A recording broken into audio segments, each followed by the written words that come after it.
Hey guys, tonight we begin a journey that will completely shatter everything you thought you knew about ancient history.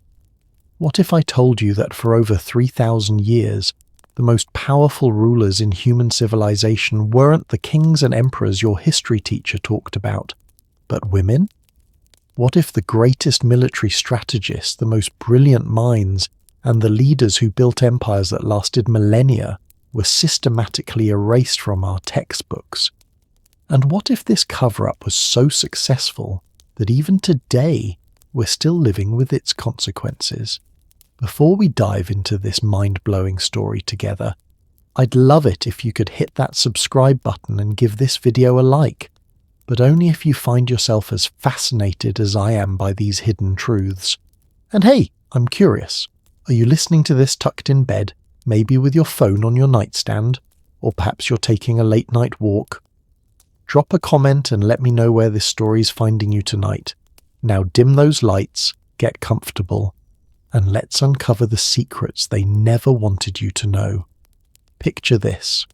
You're sitting in a dusty university library in Cairo, Egypt, in 1922. A young British archaeologist named Howard Carter has just made the discovery that will change everything we know about ancient leadership. But here's the twist. It's not King Tut's tomb that's about to rock the archaeological world. It's what Carter finds 3 months later, buried beneath centuries of sand and deliberate destruction, that makes his hands shake as he brushes away the debris. Carter discovers the defaced cartouche of Hatchepsut, a name that had been violently chiseled away from monument after monument for over 3,000 years. As he pieces together the evidence, a shocking truth emerges. One of Egypt's most successful pharaohs, who ruled for 22 years and brought unprecedented peace and prosperity, was a woman. And someone had gone to extraordinary lengths to erase her from history entirely. But Hatshepsut wasn't alone. What Carter didn't know, what none of us knew until very recently, is that she was part of a pattern so massive, so systematic, that it would make your head spin. Let me share something that will probably keep you awake tonight, and I mean that in the best way possible. According to Dr. Joyce Tilsley's groundbreaking research published in Daughters of Isis in 2006, archaeological evidence suggests that women held primary leadership roles in approximately 40% of ancient civilizations. 40%! That's nearly half of all ancient societies. So where are all these powerful women in our history books? Here's where the story gets really interesting, and honestly, a little infuriating. In 1923, just a year after Carter's discovery, a group of male historians and archaeologists held what they called the Historical Accuracy Conference in London. The minutes from this meeting, which weren't made public until 2018, reveal something absolutely shocking.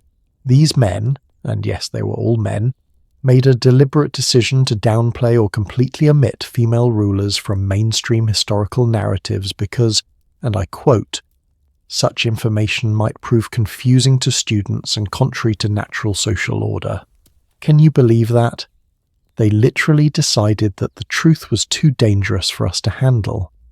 But let's go back to our friend Hatshepsut for a moment, because a story perfectly illustrates just how incredible these women were.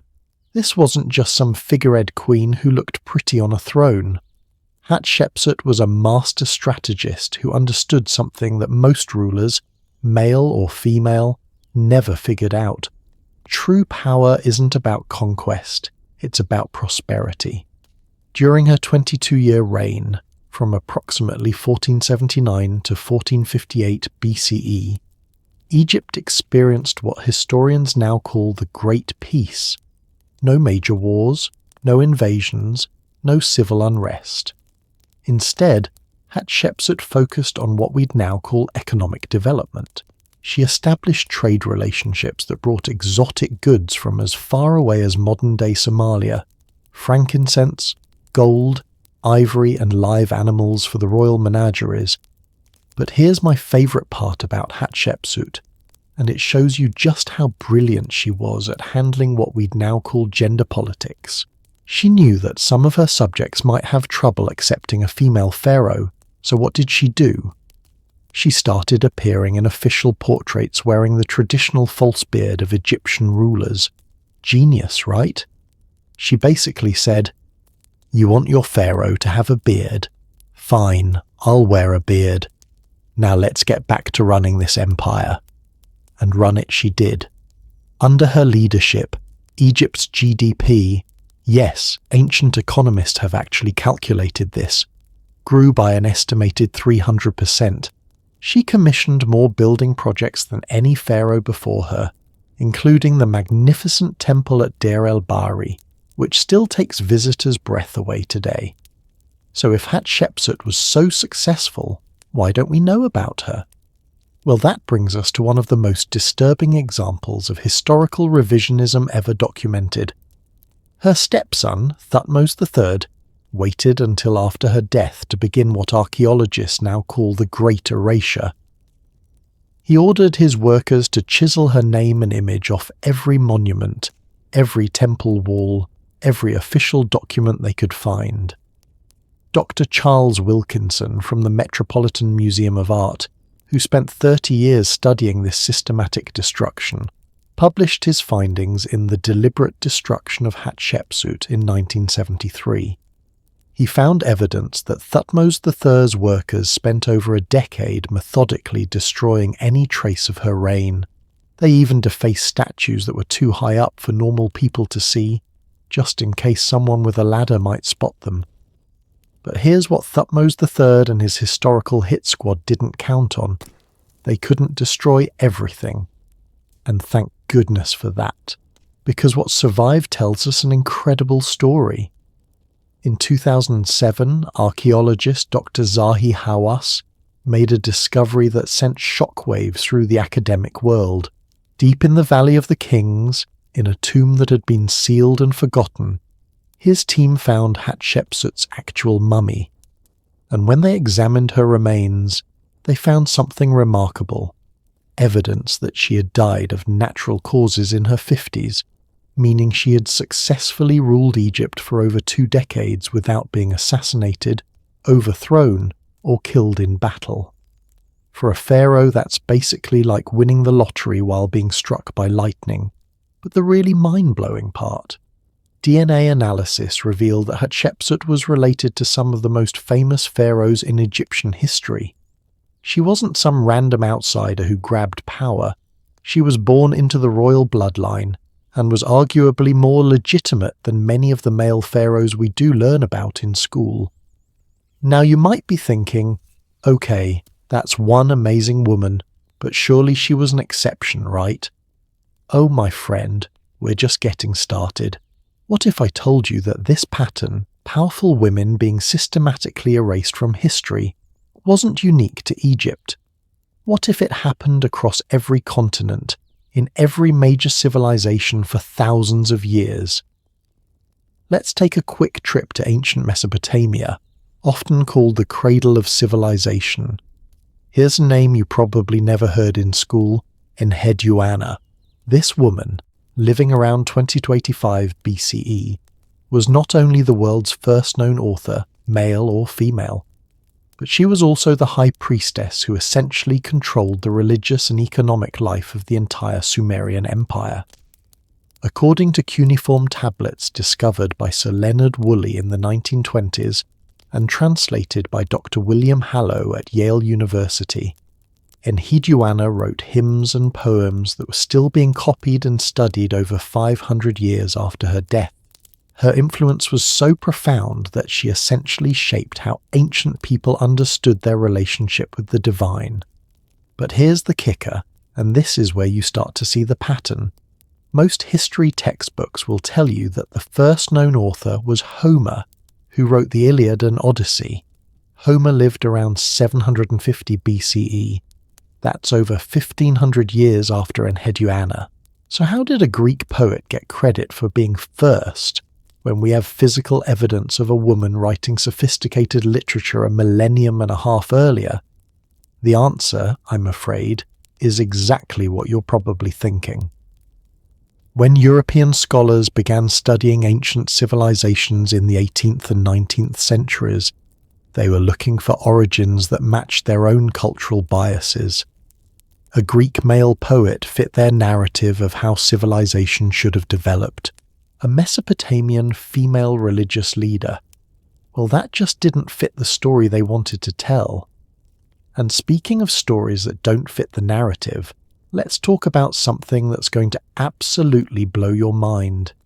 You know how we're always told that ancient societies were incredibly patriarchal, with women having no rights or power?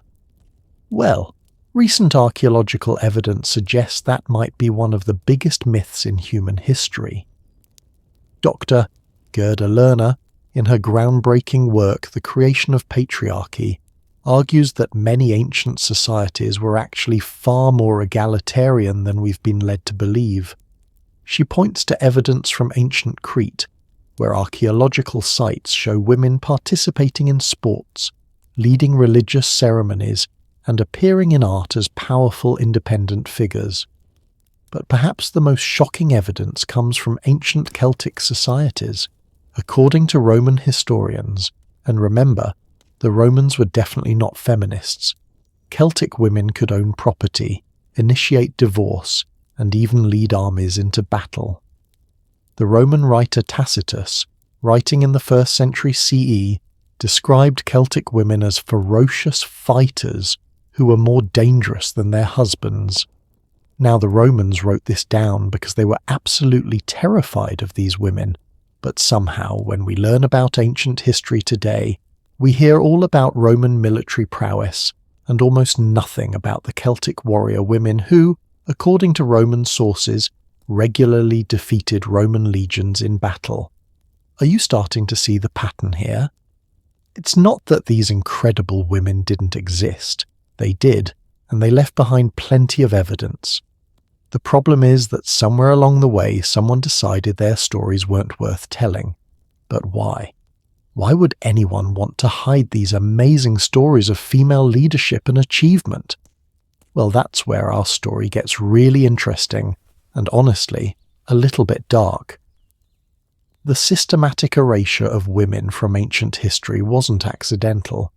It was a deliberate strategy used by later male-dominated societies to justify their own power structures.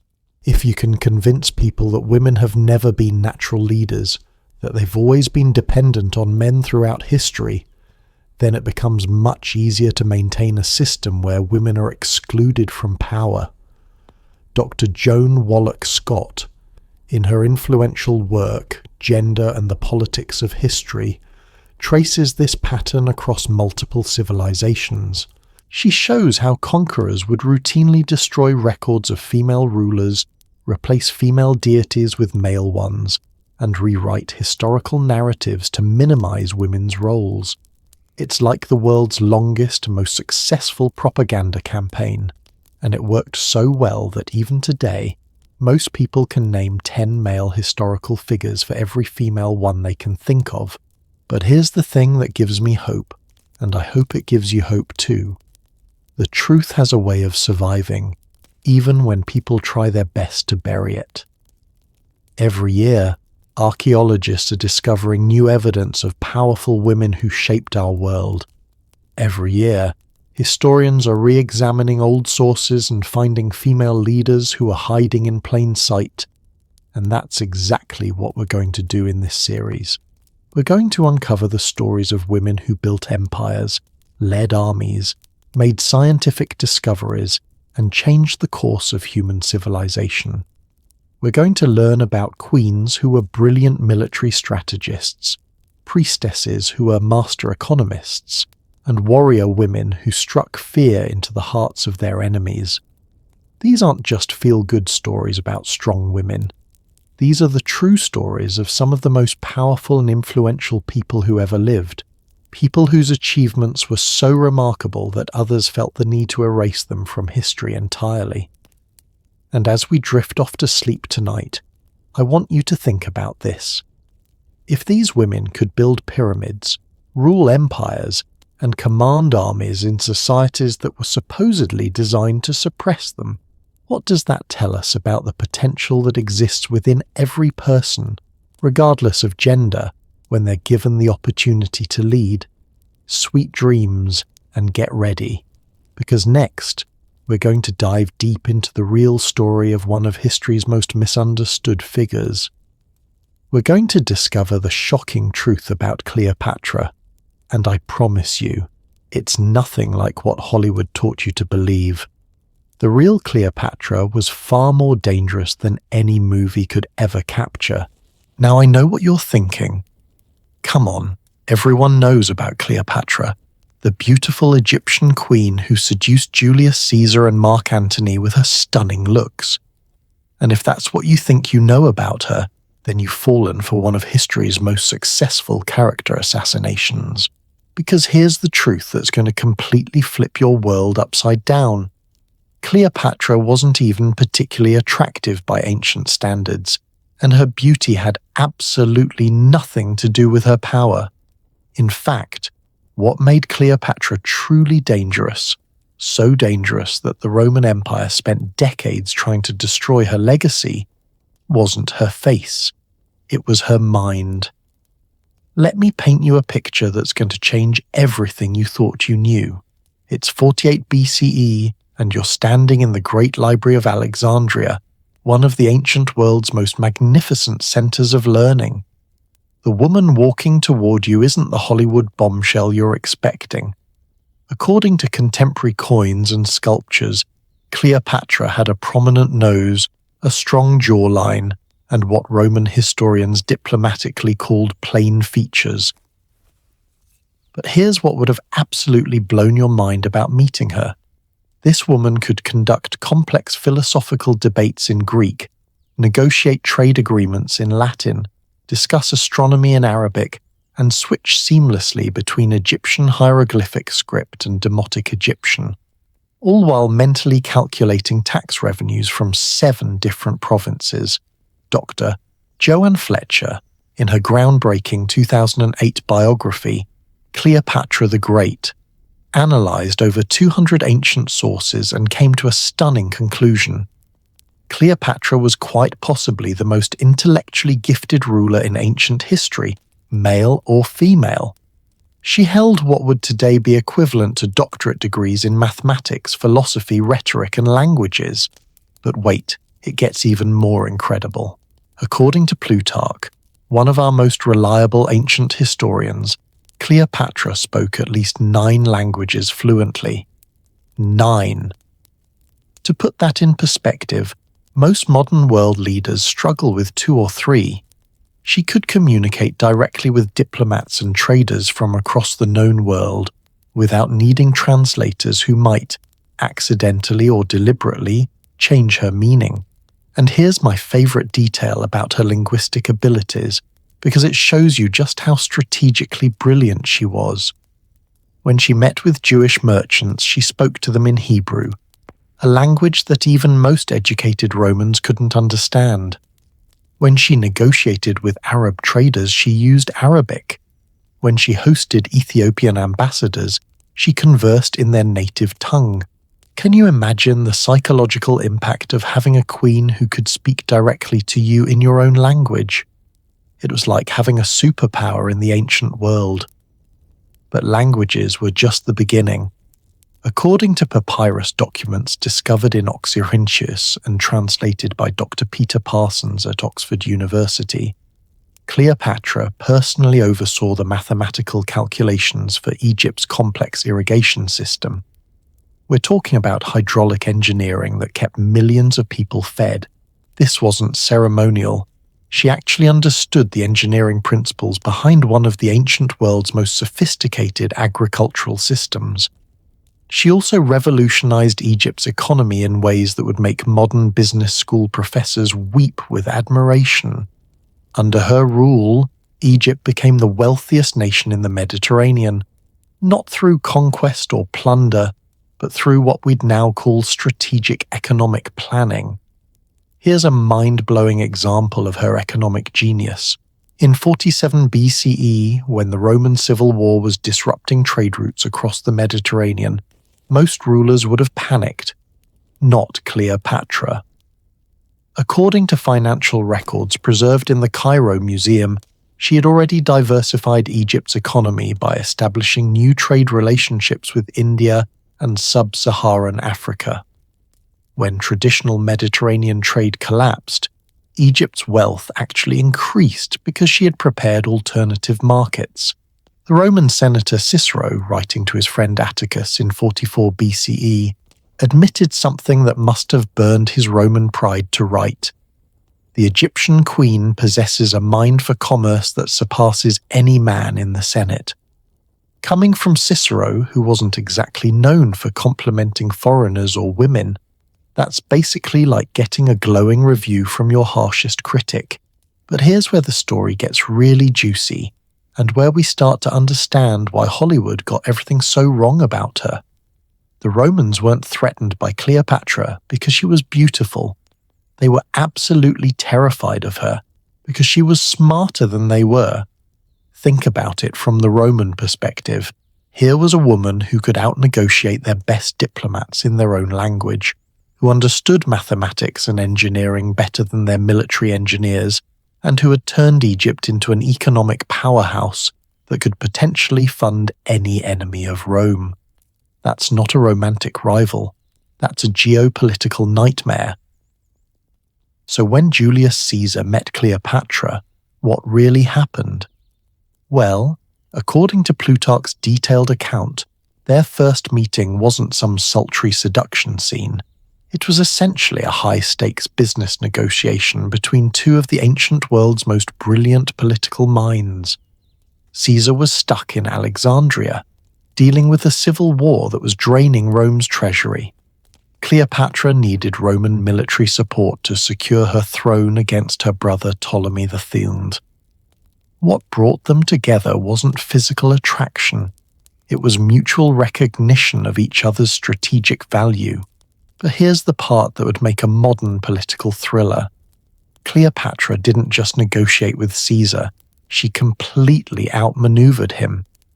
According to ancient sources, she convinced Caesar to not only support her claim to the throne, but to provide Roman legions to defeat her enemies, while simultaneously getting him to agree to terms that kept Egypt essentially independent. Dr. Michael Grant, in his 1972 analysis Cleopatra, a Biography, calls this one of the most masterful pieces of international diplomacy in ancient history. Caesar thought he was getting a client state. Cleopatra had actually secured a military alliance while maintaining Egyptian sovereignty. She played 4D chess while Caesar was playing checkers. And then there's her relationship with Mark Antony, which has been so romanticized that we've completely missed the real story. Yes, they had a personal relationship, but their partnership was primarily a geopolitical alliance between two people who recognized they could either rule the world together or watch Rome destroy them separately. Here's a detail that will give you chills. According to financial records analyzed by economist Dr. Keith Hopkins at Cambridge University, the combined resources of Cleopatra's Egypt and Antony's eastern territories actually exceeded Rome's wealth at that time. If their alliance had succeeded, the entire course of Western civilization would have been different. But they didn't fail because of some romantic drama. They failed because Octavian, later Augustus Caesar, was better at propaganda than they were at military strategy. And this is where we get to the really infuriating part of this story. After defeating Antony and Cleopatra at the Battle of Actium in 31 BCE, Octavian didn't just conquer Egypt, he launched what might be history's most successful character assassination campaign. He ordered his historians and poets to rewrite Cleopatra's story, transforming her from a brilliant political leader into a seductive temptress who destroyed men through her feminine wiles. The Roman poet Horace, writing under Octavian's patronage, called her a crazy queen and a drunken monster. Virgil described her as driven by unspeakable lust. These weren't historical accounts. They were hit pieces designed to justify Rome's conquest of Egypt by portraying Cleopatra as a dangerous seductress, rather than acknowledging her as a legitimate political rival. And it worked. For over 2,000 years, we've been getting our information about Cleopatra primarily from Roman sources written by her enemies for political purposes after her death. It would be like learning about Winston Churchill exclusively from Nazi propaganda. But here's what really gets me fired up about this historical cover-up. It wasn't just about Cleopatra.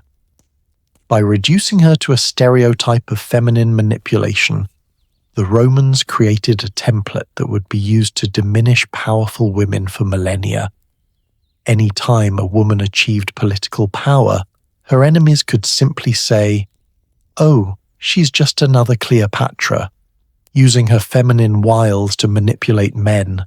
Even today we see echoes of this. How many times have you heard a powerful woman described as seductive or manipulative, when the same behavior from a man would be called charismatic or strategic?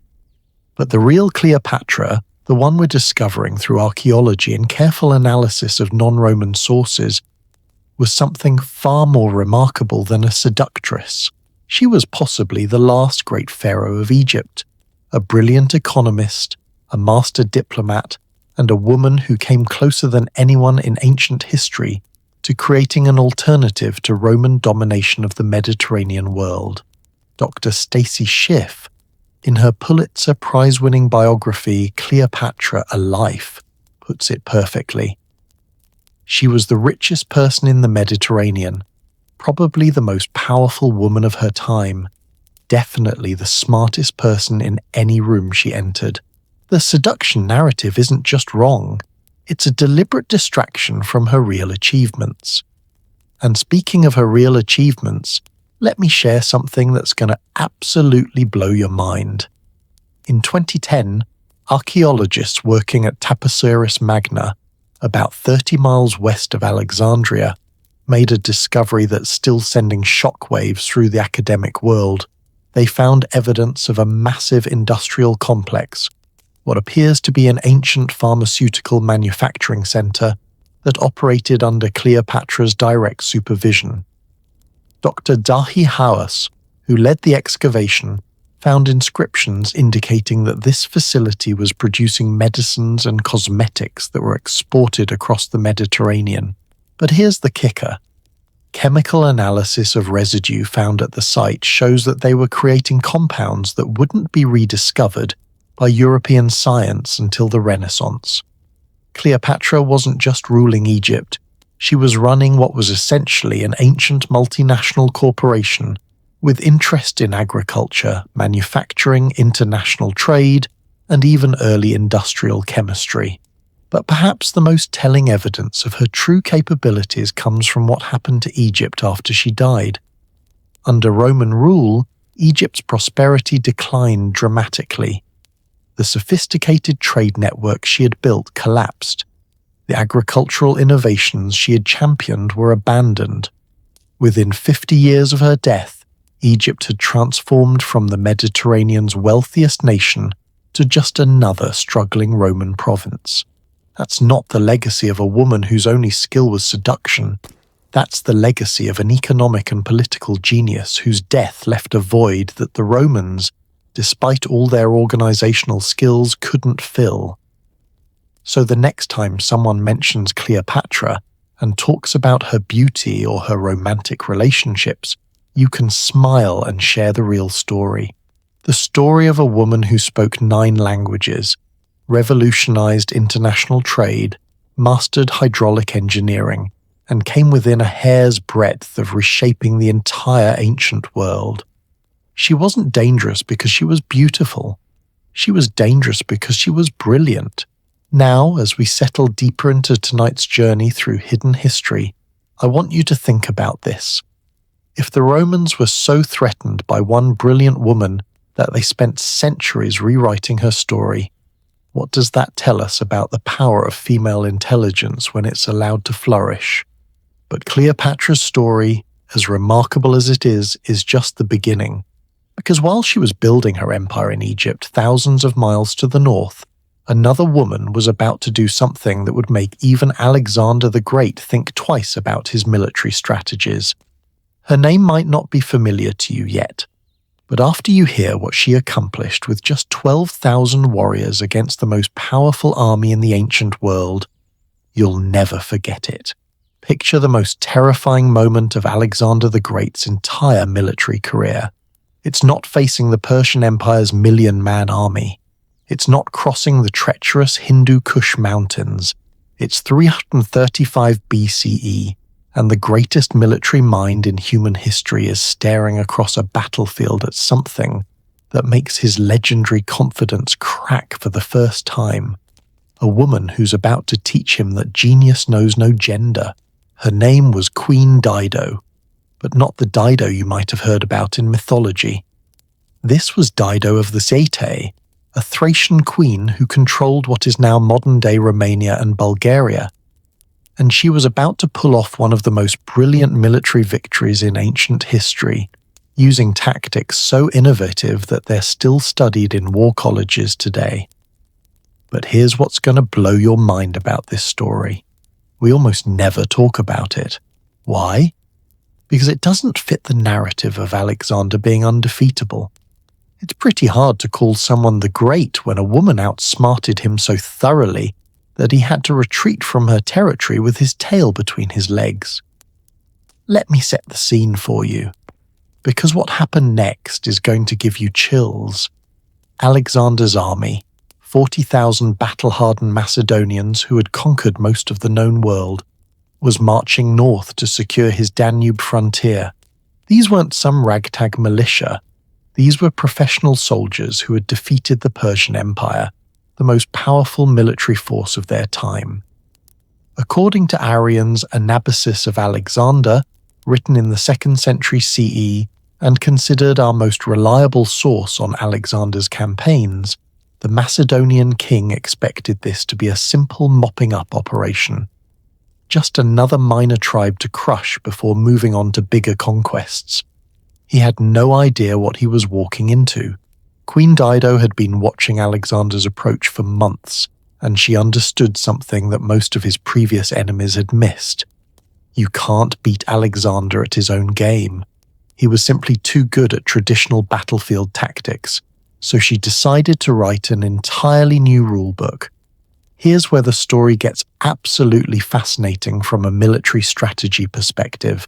Instead of meeting Alexander in open battle, which would have been suicide, Daido implemented what modern military analysts call asymmetric warfare, combined with what we'd now recognize as advanced psychological operations.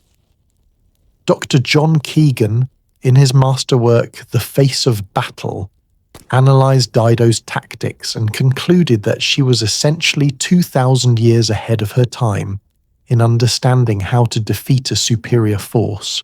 She used terrain, weather, intelligence networks, and psychological manipulation in ways that wouldn't be seen again until World War II.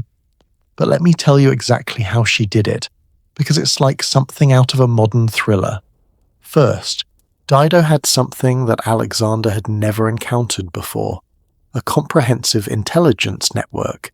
According to fragmentary text preserved by the Byzantine historian Photius, she had spies throughout the Balkans who reported on Alexander's movements, troop numbers, supply lines, and even the morale of his soldiers. Think about how revolutionary this was. In 335 BCE, most warfare was about showing up with the biggest army and charging at each other. Daido was playing a completely different game. She was collecting data, analyzing patterns, and making strategic decisions based on intelligence rather than just brute force.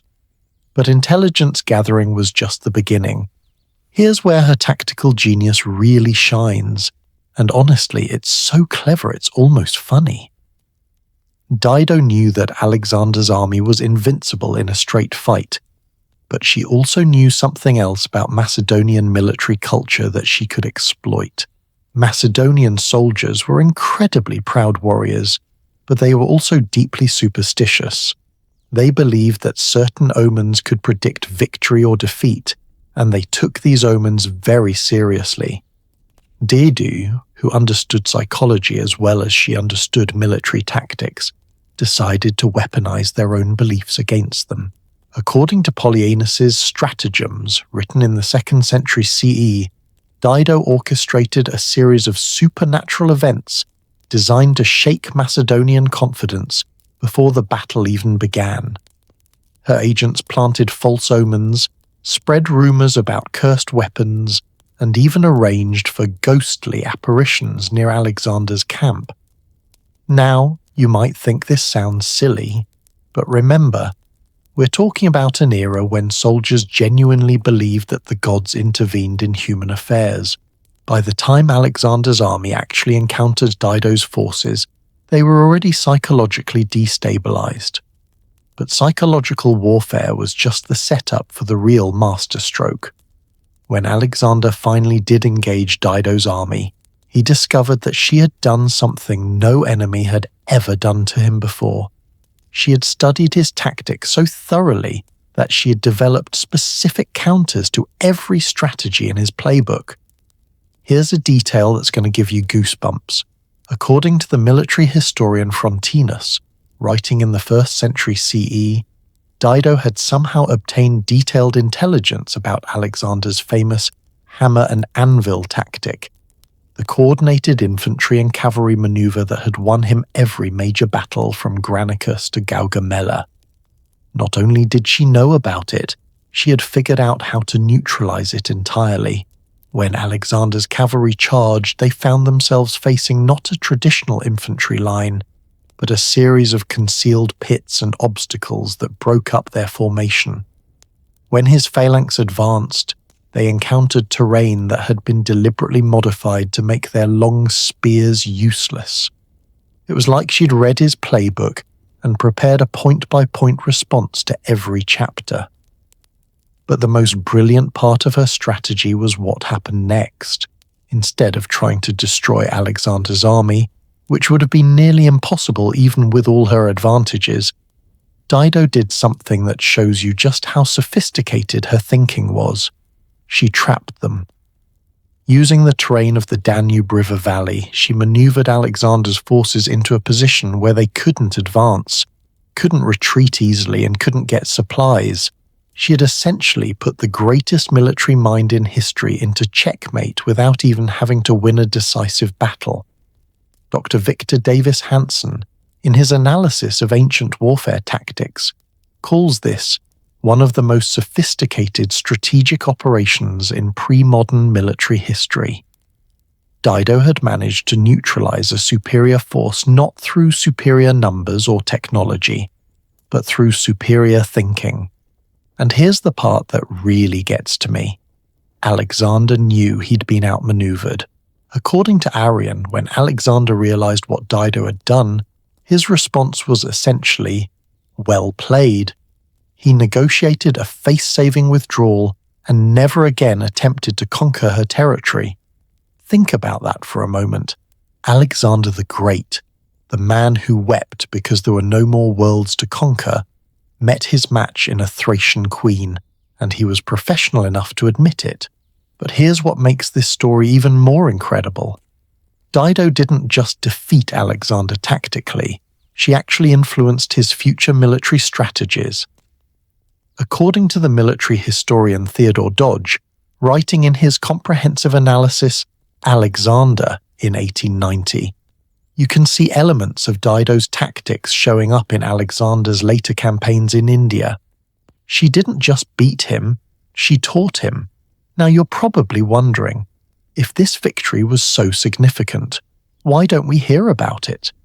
Why isn't Queen Daido as famous as Alexander himself? And that brings us back to our recurring theme of historical erasure. The answer is frustratingly simple.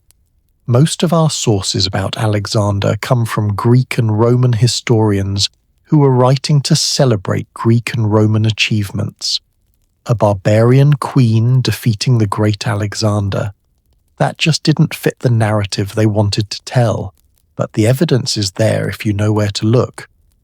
Archaeological excavations in the 1970s and 80s, led by Dr. Mihai Bărbulescu at the University of Cluj, uncovered extensive fortifications along the Danube that match exactly the defensive positions described in ancient sources. They found evidence of the obstacles and modifications that Daido used to neutralize Alexander's tactics. Even more remarkably, they found weapons and armor that show clear evidence of having been designed specifically to counter Macedonian military equipment. It's like finding a 2,000-year-old arms race frozen in archaeological layers. But perhaps the most convincing evidence comes from an unexpected source: Alexander's own behavior after the campaign. Historical records show that after his encounter with Daido, Alexander completely restructured his intelligence operations. He began using the same kind of spy networks and psychological warfare tactics that she had used against him. As the saying goes, imitation is the sincerest form of flattery. When the greatest military mind in history starts copying your techniques, you know you've done something special, and here's something that's going to make you smile. Daido's tactical innovations didn't die with her. According to Dr. Pat Southern's research in the Roman Army, A Social and Institutional History, many of the unconventional warfare techniques that the Romans would later use against their own enemies can be traced directly back to strategies first developed by Daido and other barbarian queens. So the next time you watch a movie about ancient warfare and see Romans using clever tactics to defeat their enemies, remember that some of those strategies might have been invented by a Thracian queen who was smart enough to make Alexander the Great back down. But what really gets to me about Daido's story is what it represents. Here was a woman operating in what was arguably the most male-dominated field in human history, military command, and she wasn't just competitive, she was revolutionary. She changed how warfare was conducted, and she did it all while protecting her people and preserving her kingdom's independence. Because that's the other remarkable thing about this story. Unlike most ancient military campaigns, Daido's victory wasn't about conquest or glory. It was about survival and protecting her homeland from foreign invasion. She was essentially a 4th century BCE version of a freedom fighter, using superior strategy and innovative tactics to protect her people from one of history's most powerful empires. Can you imagine being one of her soldiers, knowing that your queen was about to face off against Alexander the Great? The psychological pressure alone would have been overwhelming. But somehow, Daido not only kept her forces together, she inspired them to execute one of the most complex military operations in ancient history. That takes a special kind of leadership, the kind that combines brilliant strategic thinking with the ability to inspire absolute confidence in impossible circumstances. And speaking of impossible circumstances and inspiring leadership, I've got a story coming up that's going to make Queen Daido's victory look like a warm-up exercise. Because while she was revolutionizing warfare in the Balkans, thousands of miles away in ancient China, a teenage girl was about to attempt something so audacious, so seemingly impossible, that when she succeeded, it changed the course of Chinese history for the next 500 years. What could be more impossible than defeating Alexander the Great, you might ask? How about walking into the Forbidden City, past hundreds of guards, and assassinating an emperor who was considered a living god, and doing it all before your 17th birthday? Close your eyes for a moment and imagine this. It's a moonless night in 227 BCE, and you're standing in the shadows of the most heavily guarded palace complex in the ancient world. The Han Dynasty's Forbidden City stretches before you like a labyrinth of death. Thousands of imperial guards, trained killers who've sworn to die before allowing harm to come to their emperor. You're 16 years old, you weigh maybe 90 pounds soaking wet, and you're about to attempt something so impossible that if someone made a movie about it today, audiences would laugh at how unrealistic it seemed. But Li Qingzhao wasn't just any teenager. She was about to pull off the most audacious assassination in Chinese history, using skills that would make modern special forces operators weep with envy. And here's the kicker that's going to make your jaw drop. She almost succeeded. In fact, she got so close to killing Emperor Qin Shi that her failure was measured not in miles or yards, but in seconds. The story of Li Qingzhao has been deliberately obscured for over 2 millennia, and when you hear what she accomplished, you'll understand why. Because her tale doesn't just challenge our assumptions about what teenagers are capable of, it reveals training methods and psychological conditioning techniques that were so advanced they wouldn't be seen again until the development of modern intelligence agencies. Let me take you back to where this incredible story begins, because it starts in a place that sounds like something out of a fantasy novel, but was terrifyingly real. In the mountains of ancient Sichuan province, there existed a secret organization known as the Silent Sisterhood, an all-female network of spies and assassins who served various Chinese warlords and nobles. According to the historical records preserved in the Records of the Grand Historian by Sima Xian, written around 100 BCE, these women were trained from childhood in what we'd now recognize as advanced psychological warfare, infiltration techniques, and close-quarters combat. But here's what makes this story so fascinating from a historical perspective. The Silent Sisterhood wasn't just some martial arts fantasy. Archaeological evidence discovered in 1987 by Dr. Wang Zhongshu at the Chinese Academy of Social Sciences revealed an entire underground complex in Sichuan that matches descriptions from ancient texts. They found training facilities, weapon caches, and even what appears to be an ancient classroom for teaching code breaking and intelligence analysis. Li Qingzhao wasn't born into this world. She was recruited at age 7 when talent scouts for the Sisterhood noticed something extraordinary about her during a village festival. According to fragmentary records preserved in the Bamboo Annals, she had demonstrated an uncanny ability to read people's intentions and emotions with supernatural accuracy. Now, I know what you're thinking. This sounds like something out of a movie. But here's the thing. What we're really talking about is an ancient system for identifying and training individuals with exceptional observational and analytical skills. What the ancient Chinese called reading hearts, modern psychologists would call advanced social intelligence and micro-expression reading. Dr. Paul Ekman, the renowned psychologist who developed modern micro-expression analysis for the FBI and CIA, studied these ancient Chinese training methods for his 2003 book Emotions Revealed. He concluded that the Silent Sisterhood had developed psychological assessment techniques that were, in some ways, more sophisticated than anything we use today. But identifying talent was just the beginning. The training that Li Qingzhao underwent from ages 7 to 16 would make Navy SEAL preparation look like summer camp. According to the detailed accounts preserved by the Tang Dynasty historian Liu Jiji, the Sisterhood's training program was divided into what they called the 7 shadows, 7 distinct skill sets that every assassin had to master to perfection. The first shadow was invisible movement, the ability to move through any environment without being detected. This wasn't just about being quiet, it was about understanding architecture, light patterns, guard rotations, and human psychology so thoroughly that you could become effectively invisible in plain sight. The second shadow was true face reading, the ability to assess anyone's personality, motivations, and likely actions within moments of meeting them. Students learned to identify over 200 distinct facial micro-expressions and body language patterns that revealed hidden thoughts and intentions.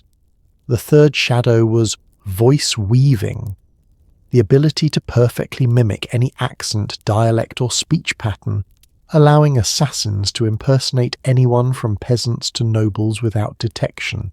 The fourth shadow was poison knowledge, an encyclopedic understanding of toxins, antidotes, and biological warfare that would make modern biochemists envious. Students memorized the effects, dosages, and detection methods for over 300 different poisons. The fifth shadow was blade dancing, combat techniques that emphasize speed, precision, and the use of improvised weapons. The goal wasn't to overpower opponents, but to neutralize them so quickly and quietly that other guards wouldn't even notice what had happened. The sixth shadow was mind clouding, psychological manipulation techniques that could make people forget they had seen you, misremember conversations, or act against their own interests without realizing they were being controlled.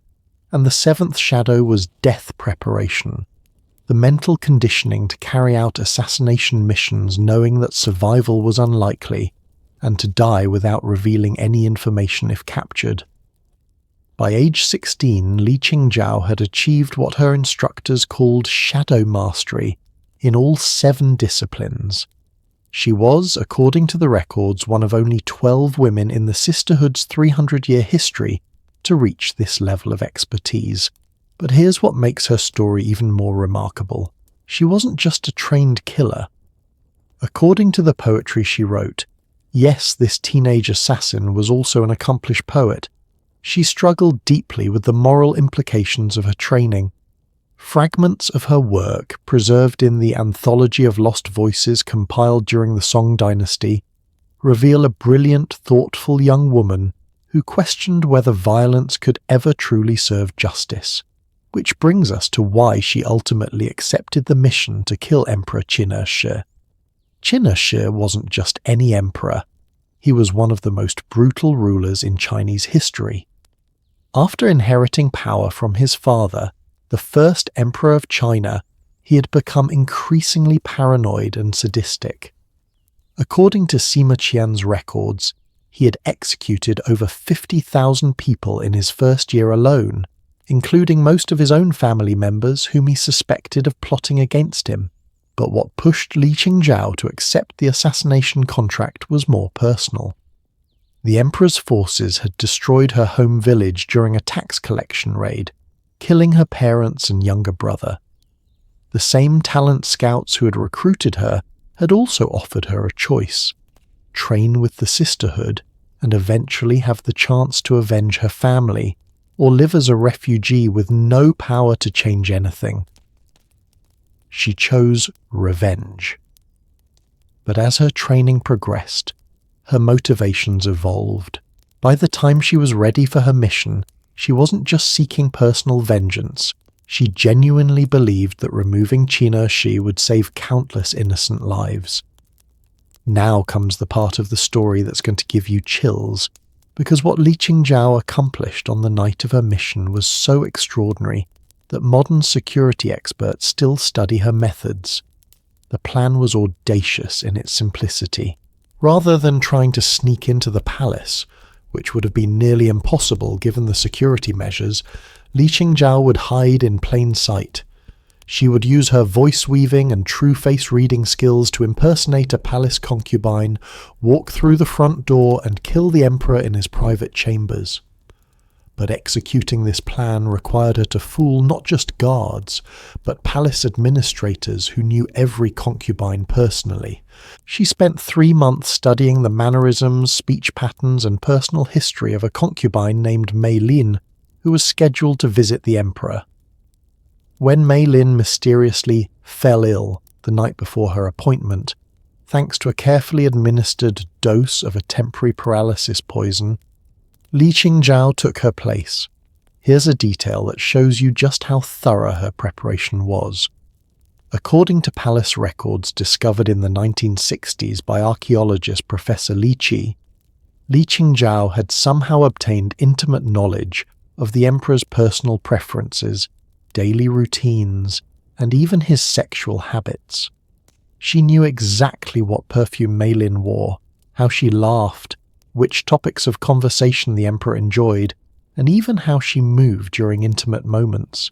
The level of intelligence gathering this represented would be impressive for a modern spy agency with electronic surveillance.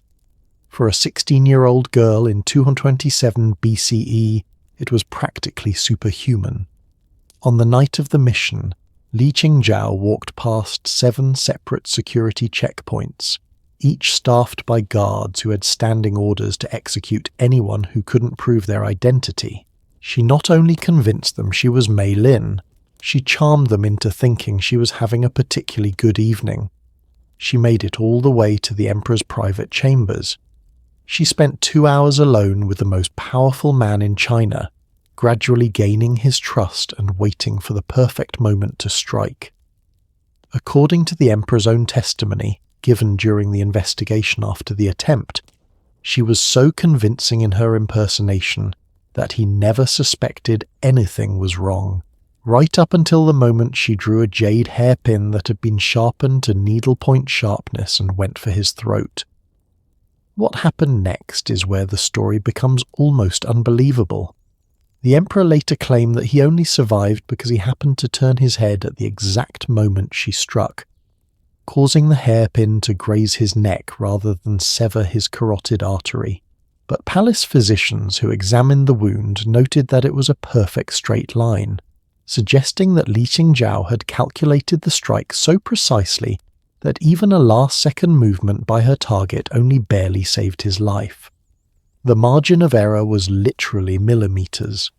When guards burst into the chamber, they found Li Qingzhao standing calmly beside the bleeding emperor, making no attempt to escape or continue her attack. According to the captain of the guard's report, she seemed almost relieved that her mission had failed. During her interrogation, she revealed something that stunned even her hardened questioners. She admitted that she had actually been in position to kill the emperor successfully on 3 separate occasions during their evening together, but each time she had hesitated, not out of fear, but because she found herself unexpectedly moved by his vulnerability when he wasn't playing the role of a tyrant. He spoke of missing his father, she reportedly told her interrogators. For a moment he seemed less like a monster and more like a frightened boy who had inherited more power than any human should wield. This moral complexity, the ability to see humanity even in her target, might have been what saved Qin Ershi's life, but it was also what made Li Qingzhao such an extraordinary person. Even after years of training as an assassin, she retained the capacity for empathy and moral reasoning that allowed her to choose mercy over vengeance. Of course, the emperor didn't see it that way. Li Qingzhao was executed 3 days later, but not before her interrogation revealed the existence of the Silent Sisterhood. The emperor's response was swift and brutal. He ordered a systematic hunt for the organization that reportedly lasted over a decade and resulted in the deaths of hundreds of suspected members. The Sisterhood was effectively destroyed, and with it died training methods and psychological techniques that had taken centuries to develop. But here's what the emperor couldn't destroy: the impact that Li Qingzhao's mission had on Chinese politics and culture. Word of a teenage girl who had almost single-handedly killed the emperor spread throughout the empire, inspiring countless rebellions and resistance movements. Dr. Michael Lowe, in his comprehensive study The Government of the Qin and Han Empires, argues that Li Qingzhao's assassination attempt marked a turning point in how Chinese people viewed imperial authority. For the first time, the emperor had been revealed as mortal, vulnerable and afraid. Within 5 years of her death, Qin Ershi was overthrown and killed by his own generals.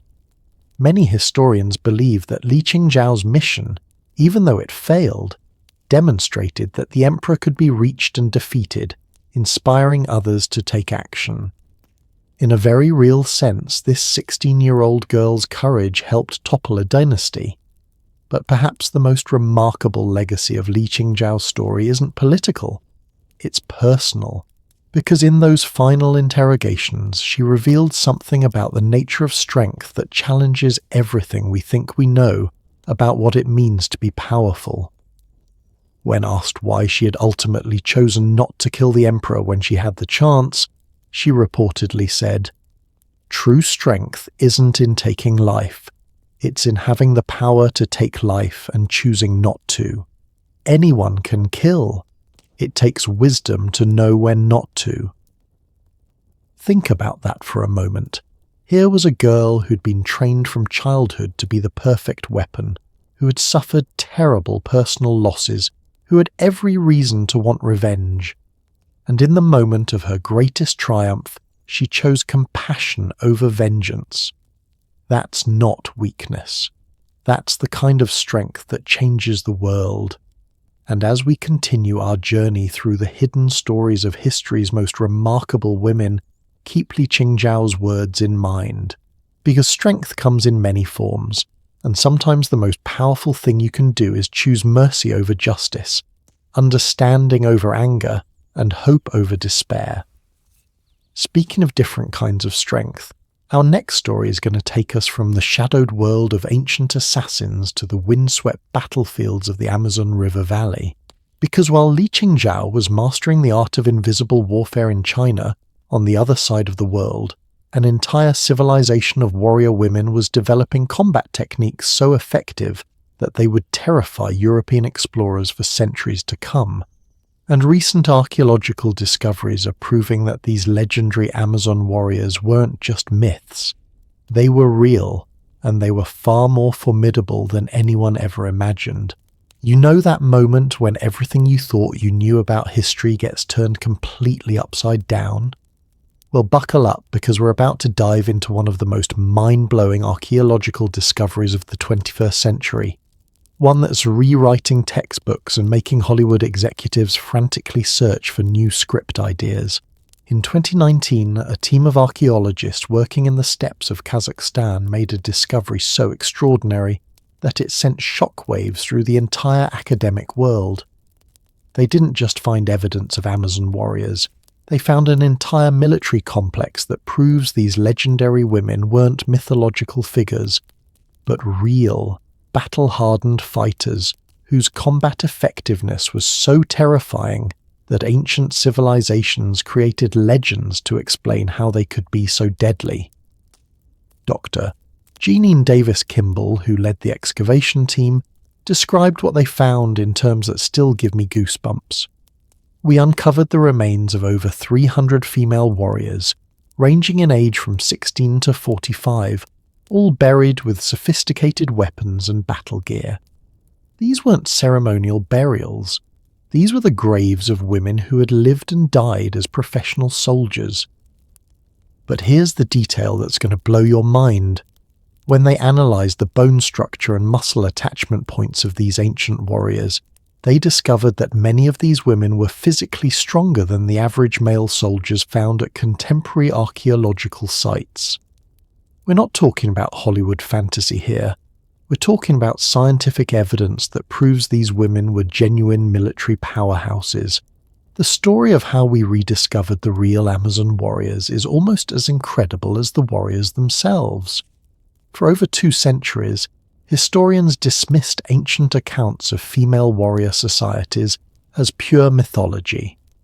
Greek storytellers like Homer and Herodotus had written extensively about encountering these fierce women, but modern scholars assumed they were just making things up to create exciting stories. Then, in 1993, something happened that changed everything. Dr. Catherine Linduff at the University of Pittsburgh was analysing ancient burial sites across the Eurasian steppes when she noticed a pattern that didn't make sense according to traditional historical theories. She kept finding graves of women buried with weapons, armour and battle scars, not just occasional anomalies but consistent patterns across thousands of miles and hundreds of years. These weren't isolated cases of individual warrior women. This was evidence of entire societies where female fighters were not only accepted but central to military culture. Dr. Linduff's research, published in Women Warriors, Amazons in Archaeology and Myth in 2008, presented evidence from over 1,200 archaeological sites spanning from the Black Sea to Mongolia. The data was undeniable. Amazon warriors weren't myths. They were a fundamental part of ancient steppe societies for over a millennium. But the really mind-blowing discoveries came when archaeologists started using modern forensic techniques to analyze these ancient remains. What they found challenged every assumption we had about ancient warfare, gender roles, and physical capabilities. Let me share some specific findings that are going to make you question everything you thought you knew about ancient combat. At the Akalarka site in Siberia, archaeologists discovered the perfectly preserved remains of a woman they nicknamed the Ice Princess. Carbon dating placed her burial around 500 BCE, and what they found in her tomb reads like an inventory from a medieval armory. She was buried with a 4-foot bronze battle axe, a compound bow capable of accurately hitting targets at 300 yards, 40 arrows with various specialized arrowheads, leather armor reinforced with bronze plates, and a sword that showed clear evidence of heavy combat use. The wear patterns on her weapons indicated she'd been fighting regularly for at least 15 years before her death. But here's the detail that really gets fascinating. When forensic experts examined her skeleton, they found evidence of at least 12 separate combat injuries that had healed during her lifetime. This woman wasn't just carrying weapons for show. She was a battle-scarred veteran who had survived more fights than most modern soldiers ever see. Dr. Natalia Polosmak, who led the Siberian excavations, made an observation that still gives me chills. The muscle development in her arms and shoulders was extraordinary, comparable to what we see in modern Olympic archers or professional fighters. This was a woman who had spent her entire adult life training for and engaging in combat. And she wasn't unique. Archaeological evidence from sites across Kazakhstan, southern Russia and Ukraine shows that approximately 37% of warrior burials from the 6th to 3rd centuries BCE were female. 37%. That's not a few exceptional women breaking gender norms. That's evidence of entire military cultures where female fighters were completely normal. But perhaps the most stunning discoveries came when archaeologists started analysing the weapons and tactics these women used. Because what they found revolutionised our understanding of ancient warfare. The Amazon warriors weren't just copying male fighting techniques. They had developed their own sophisticated combat systems that were specifically designed to maximize their physical advantages. According to Dr. Adrian Mayer's groundbreaking research in The Amazons' Lives and Legends of Warrior Women Across the Ancient World, these women had essentially invented what we'd now call asymmetric warfare, using speed, precision, and psychological tactics to defeat physically larger opponents. For example, the composite bows found in Amazon graves were consistently more sophisticated than those used by male warriors of the same period. These weren't just standard weapons, they were custom-engineered killing machines designed for maximum accuracy and penetrating power. When modern ballistics experts tested replicas of these ancient bows, they discovered that they could punch through bronze armor at distances up to 200 yards. To put that in perspective, these 2,500-year-old weapons were more effective than many firearms used during the American Civil War. But the bows were just the beginning. Analysis of arrowheads found at Amazon sites revealed an incredible sophistication in battlefield tactics. They had different arrow types for different purposes: broadheads for cutting through leather armor, bodkins for penetrating metal, barbed points designed to cause maximum damage when removed, and even specialized arrows with hollow shafts that could deliver poison. This wasn't random violence. This was systematic, scientific warfare conducted by women who understood ballistics, metallurgy, and human anatomy with deadly precision. And speaking of deadly precision, let me tell you about a discovery that's going to give you nightmares. In 2016, archaeologists working near the Caspian Sea uncovered what they initially thought was a standard burial site. But when they began analysing the remains, they realised they had found something unprecedented: a mass grave containing the bodies of 47 male warriors, all killed by female Amazon fighters in a single battle. How do we know they were killed by women? Because forensic analysis of the wounds showed patterns consistent with the specialized weapons and fighting techniques found only at female warrior sites. More importantly, several of the male skeletons showed defensive wounds on their forearms and hands, evidence that they had been trying to protect themselves from attackers they couldn't effectively counter. Dr. David Anthony, a specialist in ancient steppe warfare at Hartwick College, analysed these remains and reached a conclusion that challenges everything we thought we knew about ancient combat. These men weren't defeated because they were cowards or inferior fighters. They were defeated because their opponents were using weapons and tactics they had never encountered before. It's like bringing swords to a gunfight. But here's what really fascinates me about Amazon warrior culture. It wasn't just about individual combat skills. These women had developed sophisticated military organizations that could coordinate complex battlefield maneuvers across large distances. Archaeological evidence from multiple sites shows that Amazon warbands could communicate over vast territories using a system of mounted messengers, signal fires, and even what appears to be an early form of battlefield drums for coordinating cavalry charges. They had developed what military historians now recognize as the first documented use of combined arms tactics, coordinating different types of fighters, archers, cavalry, infantry, to create devastating battlefield effects that were nearly impossible for traditional armies to counter. Professor Jaroslav Lebedinsky, in his comprehensive study Les Amazones, mythes et réalités des femmes guerrières chez les anciens nomades de la steppe, analysed over 200 ancient battle accounts and found consistent descriptions of Amazon forces using what we'd now call shock and awe tactics. They would appear suddenly, strike with overwhelming force, and disappear before their enemies could organize an effective response. It was guerrilla warfare perfected 2,000 years before the term was invented. But perhaps the most remarkable thing about Amazon warrior culture was how it challenged the fundamental assumptions of ancient societies about gender and power.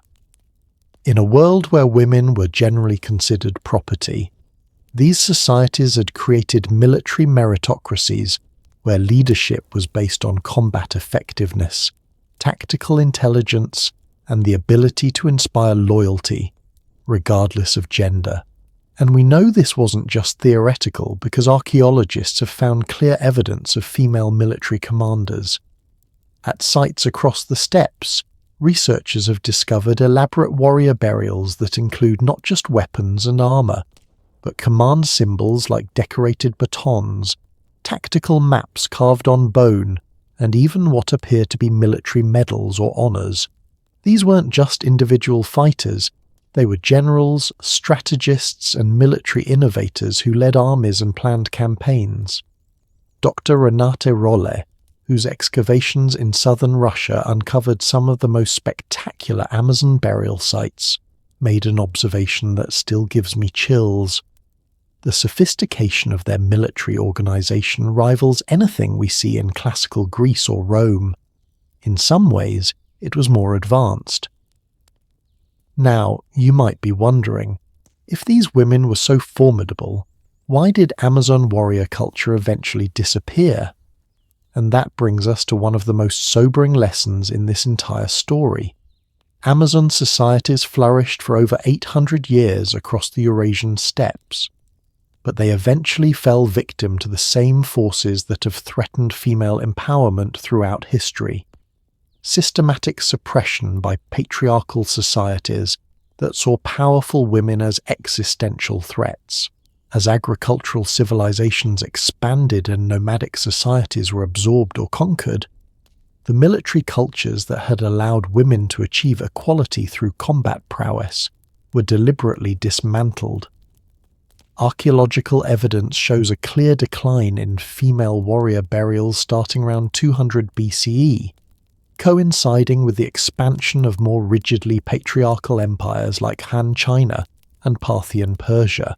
But here's what those ancient empires couldn't destroy: the impact that Amazon warriors had on human consciousness.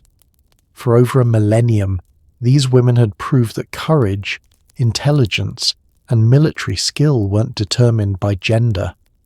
They had created societies where worth was measured by ability rather than biology. And that idea, the revolutionary concept that women could be warriors, leaders, and heroes, was so powerful that it survived even after the societies that created it were gone. It lived on in myths and legends that inspired countless generations of women to dream of possibilities beyond the limitations their own societies tried to impose on them. Think about that for a moment. These ancient warrior women didn't just fight battles. They fought for the idea that human potential shouldn't be limited by gender. And in many ways, that battle is still being fought today. Every time a woman breaks through a barrier in the military, in politics, in science, or in business, she's carrying on a tradition that stretches back over 2,500 years to the windswept steppes, where Amazon warriors proved that strength comes in many forms.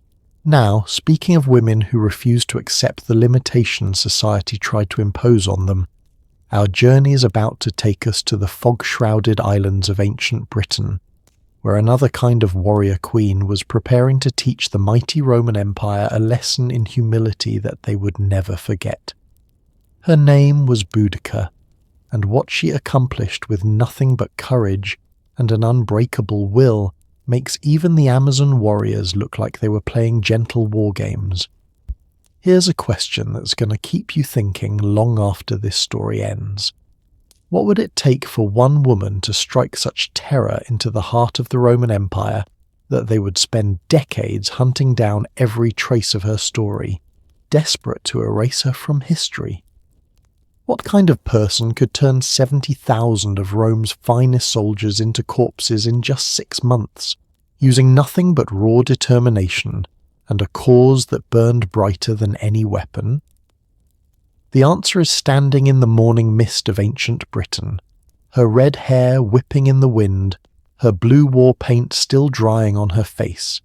She's about to become Rome's worst nightmare, and her name is Boudica, though the Romans would come to whisper it like a curse. But here's what's going to absolutely blow your mind about her story. This wasn't some savage barbarian randomly attacking Roman settlements. This was a brilliant strategist who understood psychological warfare, logistics, and political manipulation better than most Roman generals. And she was fighting a war that was deeply personal, driven by an injustice so horrific that when you hear the details, you'll understand why her rage burned hot enough to nearly drive Rome out of Britain entirely. Let me paint you a picture of the world Boudica lived in, because understanding her background makes what she accomplished even more extraordinary. In 60 CE, Roman Britain was essentially a colonial experiment. The Romans had invaded 17 years earlier under Emperor Claudius, and they were still trying to figure out how to manage these fierce Celtic tribes who refused to stay conquered. The Iceni tribe, which Boudica's husband Prasutagus ruled as king, had made a deal with Rome. They would remain nominally independent as a client kingdom in exchange for not fighting Roman expansion. It was a delicate balance, and for a while, it seemed to work. Prasutagus and Boudica ruled their people with a mixture of traditional Celtic customs and strategic accommodation to Roman demands. According to the Roman historian Tacitus, writing in his Annals around 115 CE, the Iceni were considered one of Rome's most reliable allies in Britain. But then Prasutagus died suddenly, and everything went to hell in the most spectacular way imaginable. Here's where the story gets both heartbreaking and infuriating. Prasutagus had left a will dividing his kingdom between his 2 teenage daughters and the Roman Emperor Nero, hoping this would protect his family while satisfying Roman demands for control. It was a desperate attempt by a dying king to save his people from the brutal fate that had befallen other conquered tribes. The Romans saw it differently. They saw an opportunity to grab everything. What happened next is so shocking that even Roman historians, who weren't exactly known for their sympathy toward barbarians, wrote about it with horror and shame. According to Tacitus, Roman officials arrived to claim the kingdom and immediately began treating the Iceni not as allies, but as a conquered people. They seized property, enslaved nobles, and imposed crushing taxes. But the worst was yet to come. When Boudica protested these actions and asserted her legal rights as the widow of a client king, the Roman officials decided to make an example of her. They had her publicly flogged like a common criminal. But even that wasn't enough to satisfy their cruelty. They also raped her 2 teenage daughters in front of the entire tribe. Let that sink in for a moment. These weren't random acts of violence. They were calculated acts of humiliation designed to break the spirit of the Iceni people by destroying the dignity of their royal family. The Romans had no idea what they had just unleashed. Dr. Miranda Aldhouse Green, in her definitive biography, Boudica Britannia, Rebel, War Leader and Queen, analysed both Roman and Celtic sources and concluded that this assault on Boudica and her daughters was the single worst political miscalculation in the history of Roman Britain. By attacking not just a queen, but a mother, the Romans had violated every principle of Celtic honour and justice. They had turned a potential ally into an implacable enemy, and that enemy was about to remind them why the Celtic peoples had a reputation as some of the fiercest warriors in the ancient world. But here's what makes Boudica's story so remarkable. She didn't just explode in a rage-fueled rampage. Despite everything that had been done to her and her family, she approached her rebellion with the cold, calculating precision of a master strategist. First, she recognized that the Iceni alone could never defeat Rome. So she did something that had never been successfully accomplished in British history. She united the Celtic tribes. According to Tacitus, she managed to forge a military alliance between the Iceni, the Trinovantes, and several smaller tribes, groups that had been fighting each other for generations. This wasn't just about shared hatred of Rome. Boudica understood that each tribe had different strengths, and she created a confederation that could pool their resources for maximum military effectiveness. The Iceni provided horses and mobility, the Trinovantes contributed their knowledge of Roman fortifications, and the smaller tribes added numbers and local intelligence. Dr. Graham Webster, in his military analysis, Boudica, the British revolt against Rome AD 60-61, calculated that Boudica's confederation eventually numbered around 120,000 fighters, making it one of the largest armies ever assembled in ancient Britain. But numbers alone wouldn't defeat Rome. What made Boudica's rebellion so devastatingly effective was her understanding of Roman weaknesses and her willingness to exploit them with ruthless efficiency. She had studied Roman military tactics during her years as an allied queen, and she knew that Rome's strength lay in their discipline, their fortifications, and their ability to fight coordinated battles on terrain of their choosing. So she decided to avoid playing by Roman rules entirely.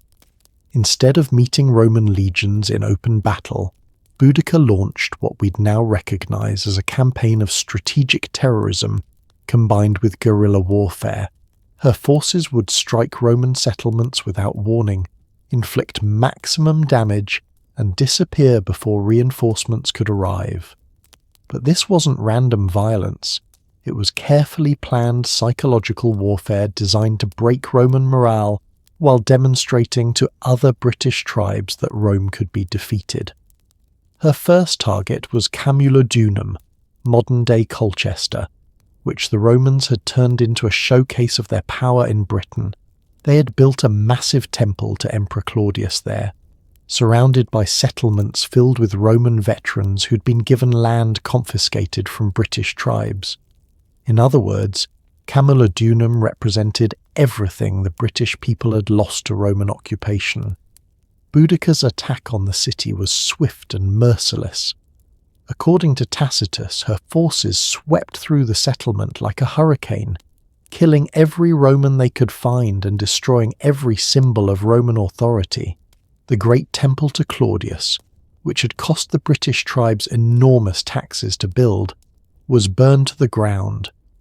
But here's the detail that shows you just how thorough her planning was. Archaeological evidence suggests that Boudica had infiltrated the city beforehand, gathering intelligence about Roman defences and identifying key targets. When her attack came, it was so precisely coordinated that the Romans had no time to organise an effective defence. The body count was staggering. Modern estimates suggest that over 5,000 Romans and Roman sympathisers were killed in the sack of Camulodunum. But the psychological impact was even greater than the physical destruction. News of the massacre spread throughout Roman Britain like wildfire, and the message was clear. Rome could be beaten, and Boudica was the woman to do it. The Roman response was swift but disastrous. The 9th Legion, one of Rome's most elite military units, marched immediately from their base in Lindum, modern Lincoln, to crush this barbarian uprising. They expected to face a disorganized rabble that would scatter at the sight of Roman eagles. Instead, they walked straight into a masterfully planned ambush. Boudica had chosen her battlefield carefully. A narrow valley where the Roman formation advantages would be neutralized, and her warriors could attack from multiple directions. According to Tacitus, the 9th Legion was essentially annihilated. Only the cavalry managed to escape, and even they suffered massive casualties. In a single afternoon, Boudica had destroyed one of Rome's most prestigious military units. But she wasn't done. While Roman officials were still reeling from the destruction of the 9th Legion, Boudica's forces were already moving toward their next target, Londinium, modern-day London. Now, 60 CE London wasn't the massive city we know today, but it was already becoming the commercial heart of Roman Britain. It was where Roman merchants conducted business, where taxes were collected, and where the wealth extracted from British tribes was concentrated before being shipped back to Rome.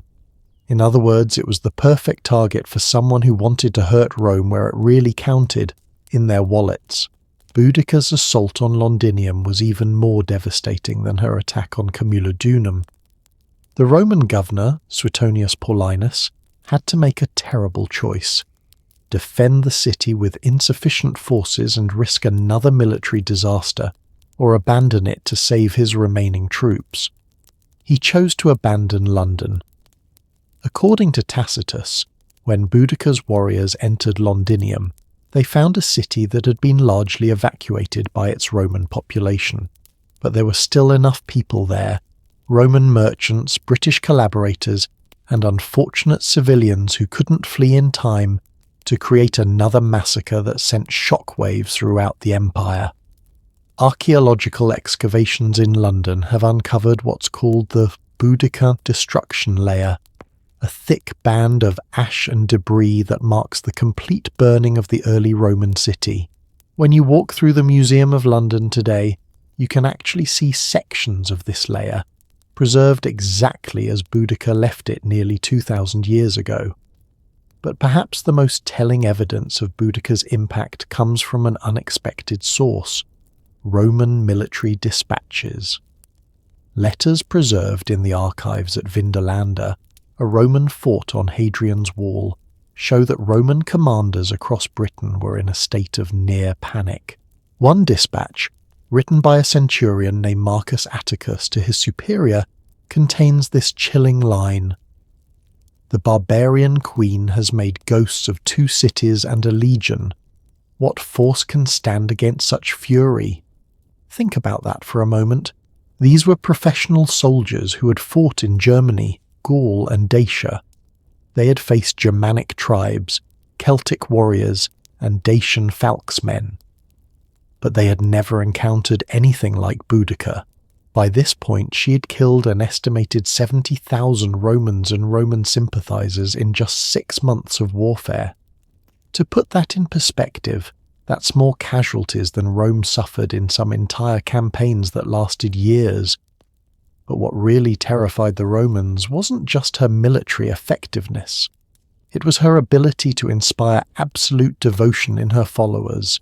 According to Dio Cassius, writing in his Roman history around 220 CE, Boudica's warriors fought with a ferocity that Roman soldiers had never seen before. They weren't just fighting for conquest or plunder, they were fighting for a woman who had become the living symbol of British resistance to Roman oppression. And that kind of motivation is incredibly difficult to defeat.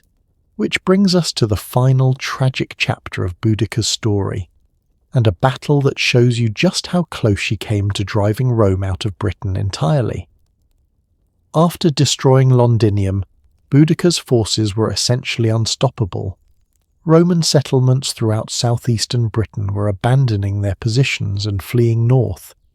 There was serious discussion in Rome about whether to evacuate Britain entirely and write off the entire invasion as a failed experiment. But Suetonius Paulinus, the Roman governor, decided to make one last stand. He gathered every available Roman soldier in Britain, roughly 10,000 men, and chose a battlefield where Roman discipline and training might overcome British numbers and fury. The location of this final battle is still debated by historians, but what happened there is clear from multiple sources.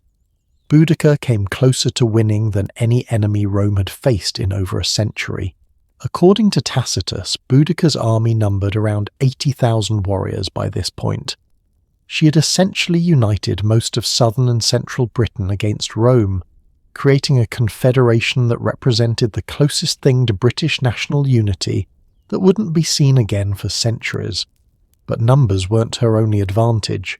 By this point in the campaign, her forces had captured significant amounts of Roman equipment and had learned to use Roman weapons and tactics against their former owners. The battle itself was brutal and prolonged. For hours the outcome remained in doubt, with Roman discipline barely holding against British fury. At one point, according to Tacitus, the Roman lines actually began to break, and only the personal intervention of Suetonius himself prevented a complete rout. But in the end, Roman training and equipment proved decisive. Boudica's forces, exhausted from months of campaigning and perhaps overconfident from their previous victories, couldn't maintain their assault against the Roman defensive formation. The defeat was catastrophic. Tacitus claims that 80,000 British warriors died in the battle, though modern historians consider this number exaggerated. What's not exaggerated is the impact of the defeat on British resistance to Rome, and Boudica, according to most sources, she died shortly after the battle, either from wounds received in the fighting, or, as some accounts suggest, from poison she took to avoid capture. But here's what I find most remarkable about her story. Even in defeat, Boudica achieved something that no other enemy of Rome had managed. She had shown that Rome could be beaten, that their legions were not invincible, and that a single leader with sufficient courage and intelligence could bring the mightiest empire in the world to the brink of disaster. The Romans were so shaken by her rebellion that they completely changed their approach to governing Britain. The brutal exploitation that had triggered Boudica's uprising was largely abandoned in favour of more accommodating policies designed to prevent future rebellions. In a very real sense, her sacrifice had purchased better treatment for her people and future generations of British Celts. But perhaps her greatest legacy isn't military or political. It's the idea she represented. In an age when women were expected to accept whatever fate men imposed on them, Boudica had stood up and said no. She had proven that courage, intelligence, and moral authority were more powerful than any law or custom that tried to limit human potential based on gender. And that idea that anyone, regardless of gender or background, could stand up to injustice and fight for what's right, has inspired rebels and freedom fighters for 2,000 years. Every time someone refuses to accept oppression, every time someone stands up to a bully, every time someone fights for justice against overwhelming odds, they're channeling a little bit of Boudica's spirit. And who knows? Maybe as you're lying there in the darkness tonight thinking about her story, you'll remember that the same courage that drove a Celtic queen to challenge the Roman Empire exists within all of us, waiting for the right moment to emerge. From the misty battlefields of ancient Britain, our journey now carries us across continents and centuries to a very different kind of power, one wielded not with sword and shield, but with words that could reshape the very foundations of civilization. We're about to meet a woman whose influence was so profound that she controlled the destinies of 3 empires, not through military conquest, but through something far more subtle and far more lasting: the power of the written word. What if I told you that while most people think Homer was the world's first great author, there was actually a woman writing sophisticated literature over 1,500 years before he was even born? What if this same woman didn't just write poetry, but used her words to manipulate the economics, politics, and religious beliefs of the entire ancient world? And what if her influence was so vast that she essentially controlled 3 major empires without ever commanding a single soldier? Her name was Enheduana, and she was about to prove that the pen truly is mightier than the sword, by wielding both with deadly precision. But here's the twist that's going to completely change how you think about ancient power structures. Enheduana wasn't operating from some ivory tower, isolated from the real world. She was the daughter of Sargon of Akkad, one of history's most successful conquerors, and she understood better than anyone how to blend spiritual authority with political manipulation to create a form of soft power that was more effective than any army. The year was 2285 BCE, and if you could somehow travel back to ancient Mesopotamia, you'd find yourself in a world that was far more sophisticated than most people imagine. This wasn't some primitive society of mud huts and stone tools. This was the cradle of civilization, where the first cities had developed writing, mathematics, law codes, and complex economic systems. And sitting at the center of it all was a woman who had figured out how to hack the entire system. Dr. William Hallow at Yale University, who spent decades translating Enheduana's works, made an observation that still gives me chills. She didn't just write literature, she invented the concept of the author as a public intellectual with political influence.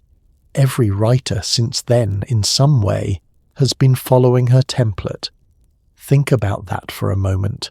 When modern authors write op-eds to influence political debates, when religious leaders use their platforms to shape public opinion, when poets become the voices of social movements, they're all using strategies that Enheduana developed over 4,000 years ago.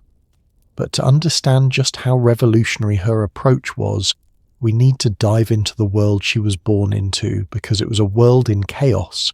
Ancient Mesopotamia in the 23rd century BCE was like a medieval version of Game of Thrones, except the stakes were real and the violence was constant. Dozens of city-states were constantly warring with each other, forming and breaking alliances, and struggling for control over trade routes and water rights. Into this chaos came Sargon of Akkad, Enheduana's father, with a revolutionary idea. Instead of just conquering cities and looting them, he would create the world's first multi-ethnic empire. He would unite the Sumerians, Akkadians, Babylonians, and other peoples under a single government that could bring peace and prosperity to the entire region. It was a brilliant concept, but there was one massive problem. How do you get people who have been enemies for generations to suddenly accept unity?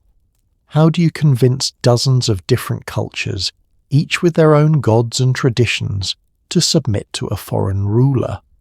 That's where Enheduana came in, and what she did next was nothing short of genius. Instead of trying to suppress local religions, which would have caused massive rebellions, she decided to create a new theological framework that could absorb and unify all the different belief systems.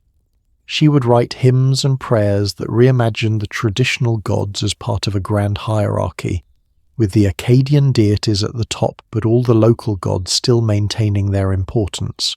But here's the really clever part. She positioned herself as the voice of this new religious synthesis. As High Priestess of the Moon god Nanna in the city of she had the spiritual authority to make these theological innovations credible. When Enheduana declared that Inanna, the goddess of love and war, was actually the supreme deity who controlled all other gods, people listened because they believed she was channeling divine inspiration. Dr. Betty de Chongmeada, in her comprehensive analysis, Inanna, Lady of Largest Heart, describes Enheduana's strategy as the first recorded example of using religious authority to create political legitimacy on an imperial scale. She wasn't just writing poetry, she was engineering a spiritual revolution designed to make her father's empire psychologically acceptable to conquered peoples, and it worked better than anyone could have imagined. Cuneiform tablets discovered at sites across Mesopotamia show that Enheduana's hymns were being copied and recited from the Persian Gulf to the Mediterranean Sea. Her theological innovations were adopted by priests in dozens of cities, creating a shared religious framework that helped bind the empire together. But what really blows my mind about Enheduana is that she wasn't content to just be her father's propaganda minister. She used her position to accumulate independent power that eventually made her one of the most influential people in the ancient world. Here's how she did it, and it's so sophisticated it could be a case study in a modern business school. First, she recognized that controlling religious narratives meant controlling economic flows. In ancient Mesopotamia, temples weren't just places of worship. They were the economic engines of their cities. They owned vast amounts of land, controlled trade networks, and functioned as banks, schools, and administrative centers. As High Priestess, Enheduana had direct influence over temple economic policies. According to administrative records preserved at the University of Pennsylvania Museum, she restructured temple operations to maximize efficiency and profit, implementing what we'd now recognize as sophisticated accounting practices and inventory management systems. But she didn't keep these innovations to herself.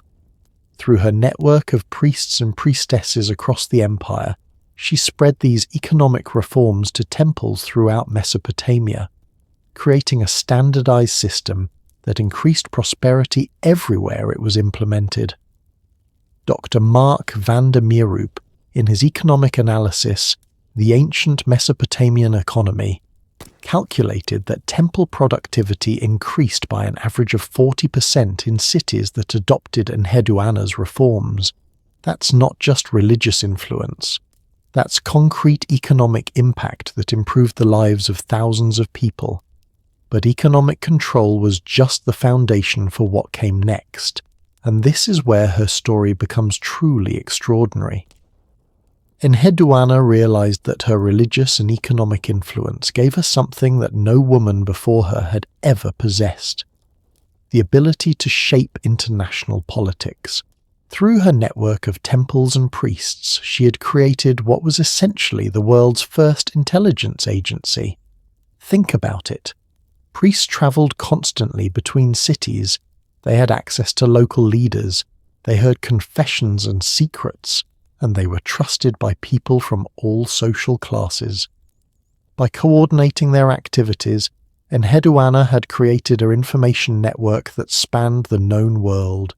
Archaeological evidence from sites like Nippur and Babylon shows that temple records from this period contain remarkably detailed information about political developments, military movements, and economic conditions in distant cities.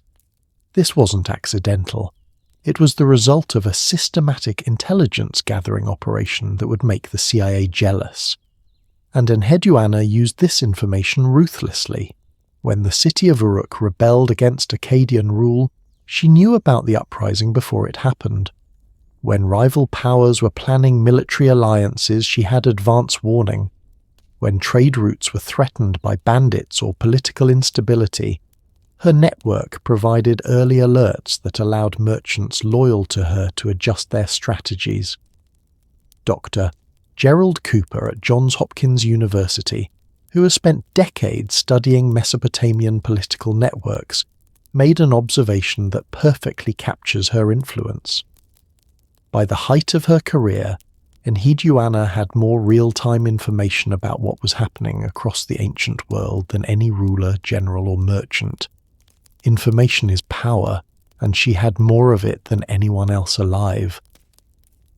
But perhaps her most impressive achievement was how she used this power to survive and thrive during one of the most dangerous periods in ancient history.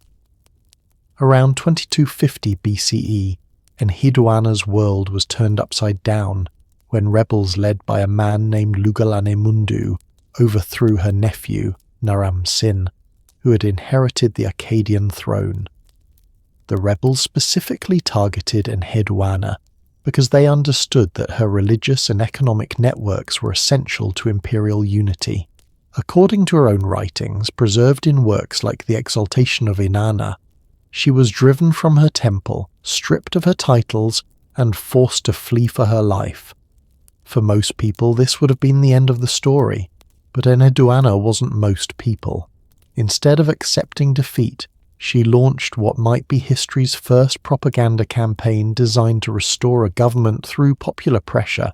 She wrote a series of powerful, emotionally charged hymns that portrayed her exile as a cosmic injustice that had angered the gods themselves. These weren't just religious texts. They were sophisticated pieces of political theatre designed to undermine the rebels' legitimacy while building support for restoration. She distributed these hymns through her surviving network of loyal priests, creating an underground resistance movement that used spiritual authority to challenge political power. Dr. Susan Ackerman, in her analysis of Enheduana's exile poetry, describes it as the first recorded example of using literature as a weapon of political resistance. She had essentially invented the concept of the protest song 4,000 years before Bob Dylan. And it worked. Within 2 years, popular pressure and religious unrest had made the rebel government unstable. When loyalist forces finally launched a counter-revolution, they found a population that had been psychologically prepared to welcome their return by Enheduana's propaganda campaign. She was restored to her position with even greater honour than before, and her influence continued to grow for the rest of her life. But here's what I find most remarkable about her story. She didn't use her power just for personal gain. Once she was back in position, she implemented reforms that improved conditions for women throughout the empire. Temple records show that under her influence, women gained greater property rights, more opportunities for education, and increased roles in religious ceremonies. She used her position to mentor other women, creating what was essentially the ancient world's first network of female intellectuals and administrators. Dr. Joan Goodnick Westenholz, in her study Enheduana en Priestess, Hen of Nana, Spouse of Nana, found evidence that Enheduana's reforms led to a significant increase in female literacy rates across Mesopotamia. She wasn't just breaking barriers for herself. She was creating opportunities for generations of women who came after her. And the impact of her innovations lasted far beyond her own lifetime. For over 500 years after her death, scribes throughout Mesopotamia continued to copy her works, study her techniques, and build upon her theological and literary innovations. Kings and queens claimed legitimacy by associating themselves with her legacy. Priests used her hymns in ceremonies across the ancient world. Even after the Akkadian Empire fell and new powers rose to take its place, Enheduana's influence continued to shape how people understood the relationship between divine authority and earthly power. In a very real sense, she had created intellectual and spiritual frameworks that outlasted the political structures they were designed to support. That's not just influence, that's immortality. But perhaps the most important lesson from Enheduana's story is something that's still relevant today.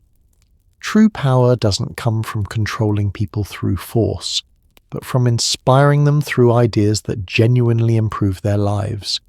She could have used her position just to enrich herself and her family. Instead, she used it to create systems of knowledge, faith, and economic organization that made life better for millions of people across multiple generations.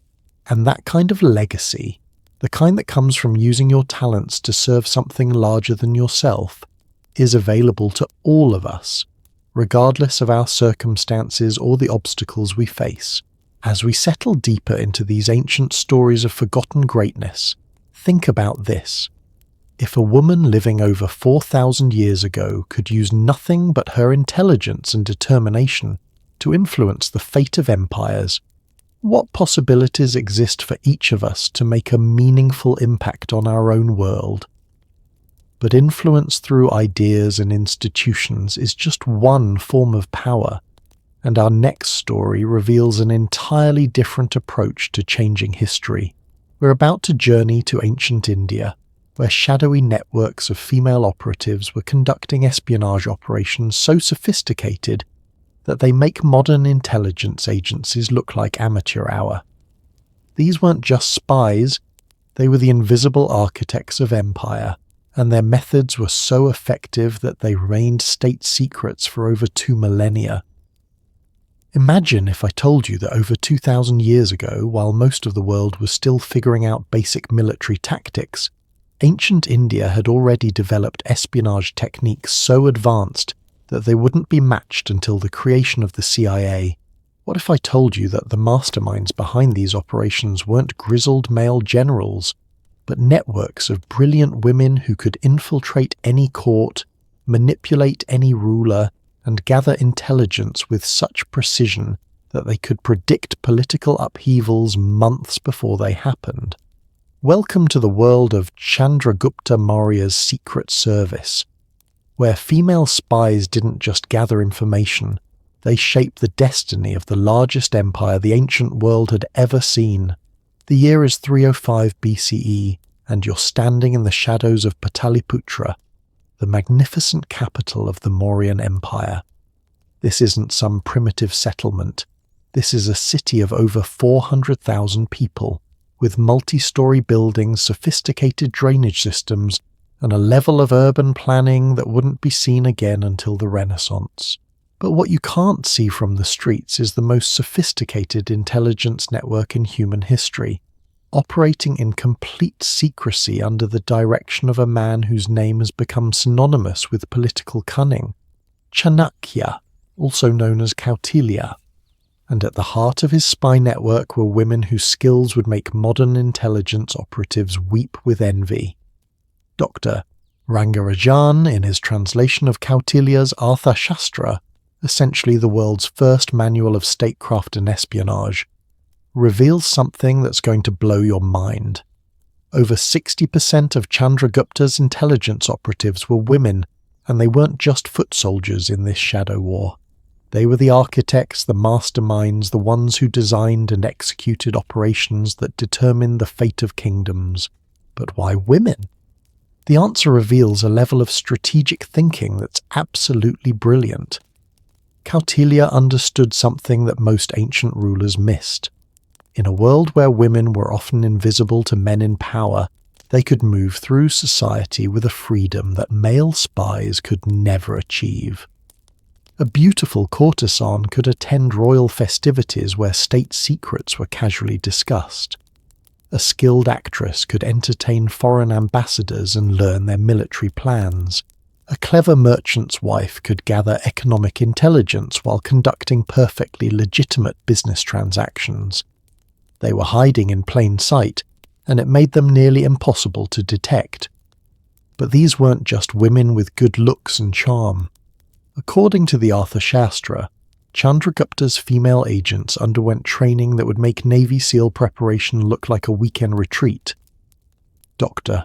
Patrick Olivelle, in his comprehensive analysis King, Governance and Law in Ancient India, breaks down the training regime that these women endured, and it's absolutely mind-boggling.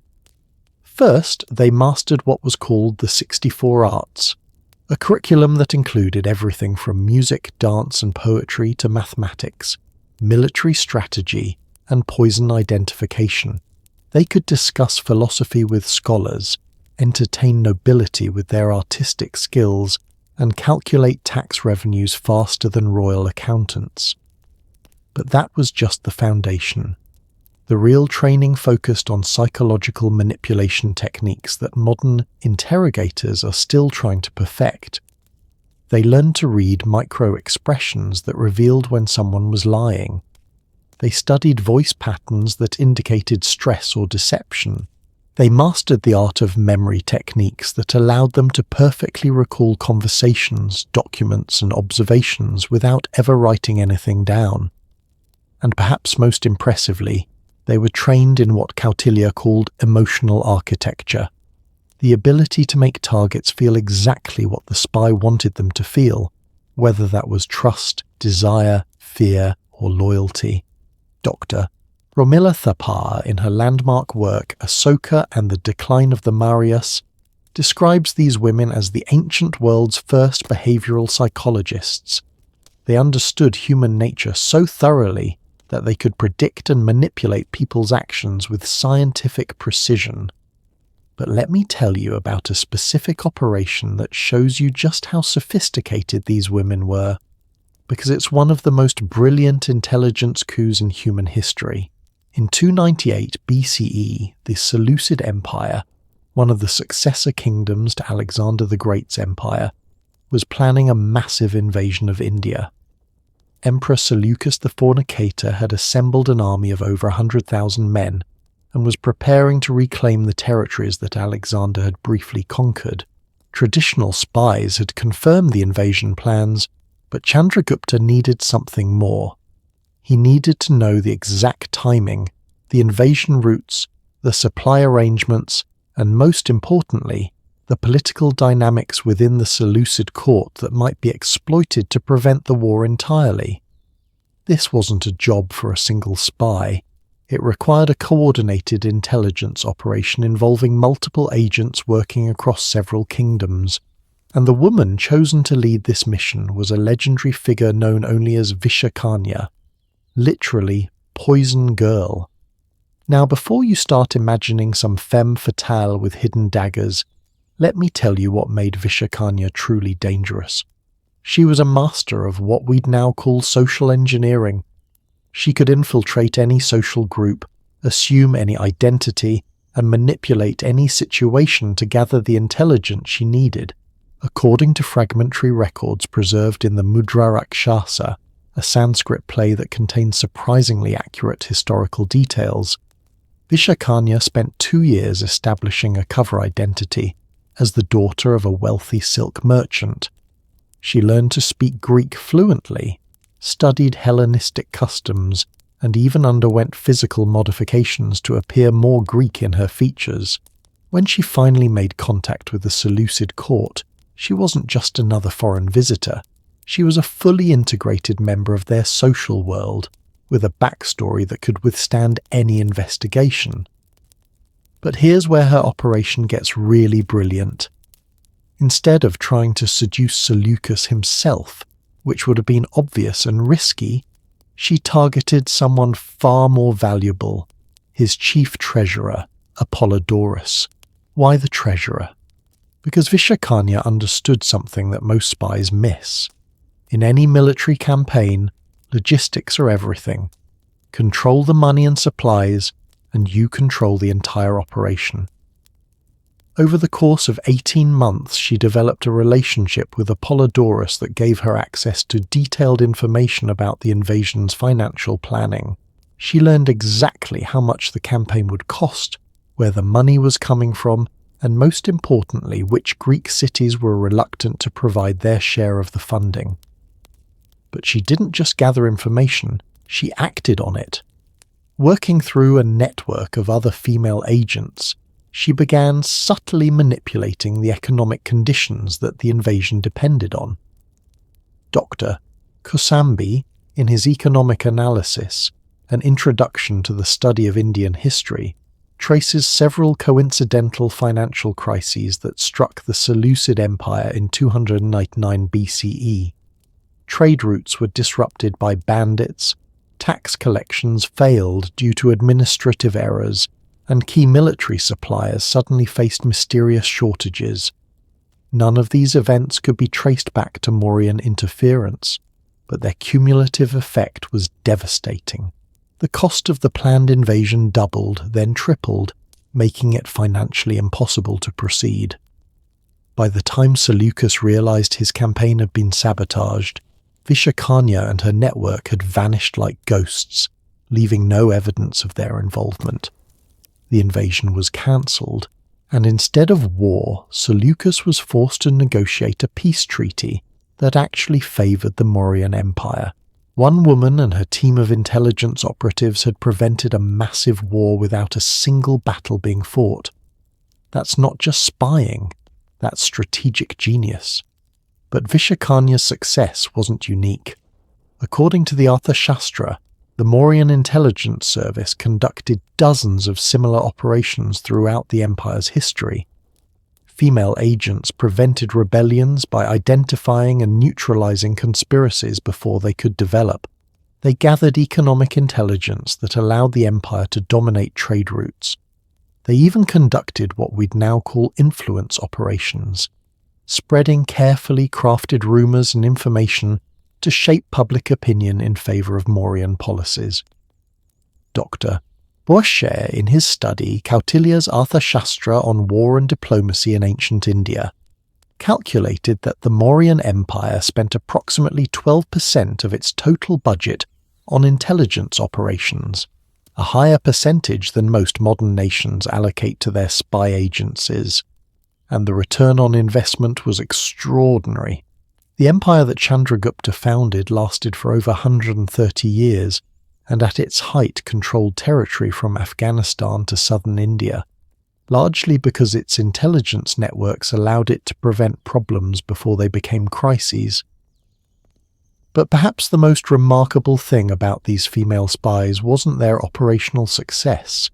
It was how they transformed the role of women in ancient Indian society. In a culture that generally restricted women's movements and opportunities, the intelligence service created a parallel world where women could exercise genuine power and influence. They travelled freely, conducted business, met with foreign dignitaries, and made decisions that affected the fate of nations. According to Dr. Uma Chakravarti's research in the social dimensions of early Buddhism, many of the women who served in Mauryan intelligence networks later became influential in other fields, as teachers, merchants, administrators, and even religious leaders. The skills they developed as spies gave them capabilities that they could use throughout their lives to achieve success in whatever field they chose. They had been empowered by their service to the empire, and that empowerment continued long after their intelligence careers ended. But here's what really fascinates me about this story. The training methods and operational techniques developed by these ancient Indian spy masters were so effective that they influenced intelligence practices for centuries. When European colonial powers began operating in India in the 17th and 18th centuries, they encountered local intelligence networks that used methods the Europeans had never seen before. British East India Company records, preserved in the India Office archives in London, contain numerous references to the uncanny ability of Indian informants to gather and analyze information. What the British didn't realise was that they were encountering the descendants of traditions that stretched back over 2,000 years to Chandragupta's original spy networks. Dr. Christopher Bailey, in his definitive work Empire and Information, Intelligence Gathering and Social Communication in India, 1780–1870, argues that European intelligence services learned many of their most effective techniques by studying and adapting Indian methods that had been perfected in ancient times. In other words, some of the espionage techniques used by modern intelligence agencies can trace their ancestry back to the women who served Chandragupta Maurya over 2 millennia ago. But beyond their historical importance, these ancient female spies represent something that's still relevant today: the power of invisible influence. In a world where the loudest voices often get the most attention, these women understood that real power sometimes comes from working behind the scenes, gathering information, building relationships, and shaping events through careful, strategic action rather than dramatic gestures. They proved that you don't need to be the person giving the speeches to be the person changing the world. Sometimes the most important battles are fought in shadows, and sometimes the most powerful people are the ones whose names are never recorded in the official histories. As we drift further into these tales of hidden influence and secret power, consider this.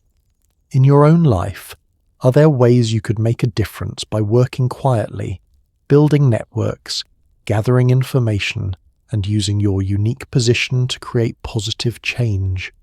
Sometimes the most effective revolutionaries are the ones who never announce that they're starting a revolution at all. But speaking of revolutions that took place in shadows, our next journey takes us to the frozen fjords of Scandinavia, where warrior women were developing military and social innovations that wouldn't be seen again until the modern era. The Viking shield maidens were more than just legendary fighters. They were the architects of one of history's most progressive societies, and recent archaeological discoveries are proving that their impact on gender equality echoes all the way to our modern world. What if everything you think you know about Viking society is completely backwards?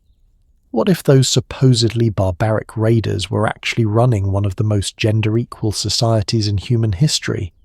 And what if the legendary shield maidens weren't just mythological characters from Hollywood movies, but real women whose progressive ideas about equality and justice wouldn't be matched by the rest of Europe for another 1,000 years?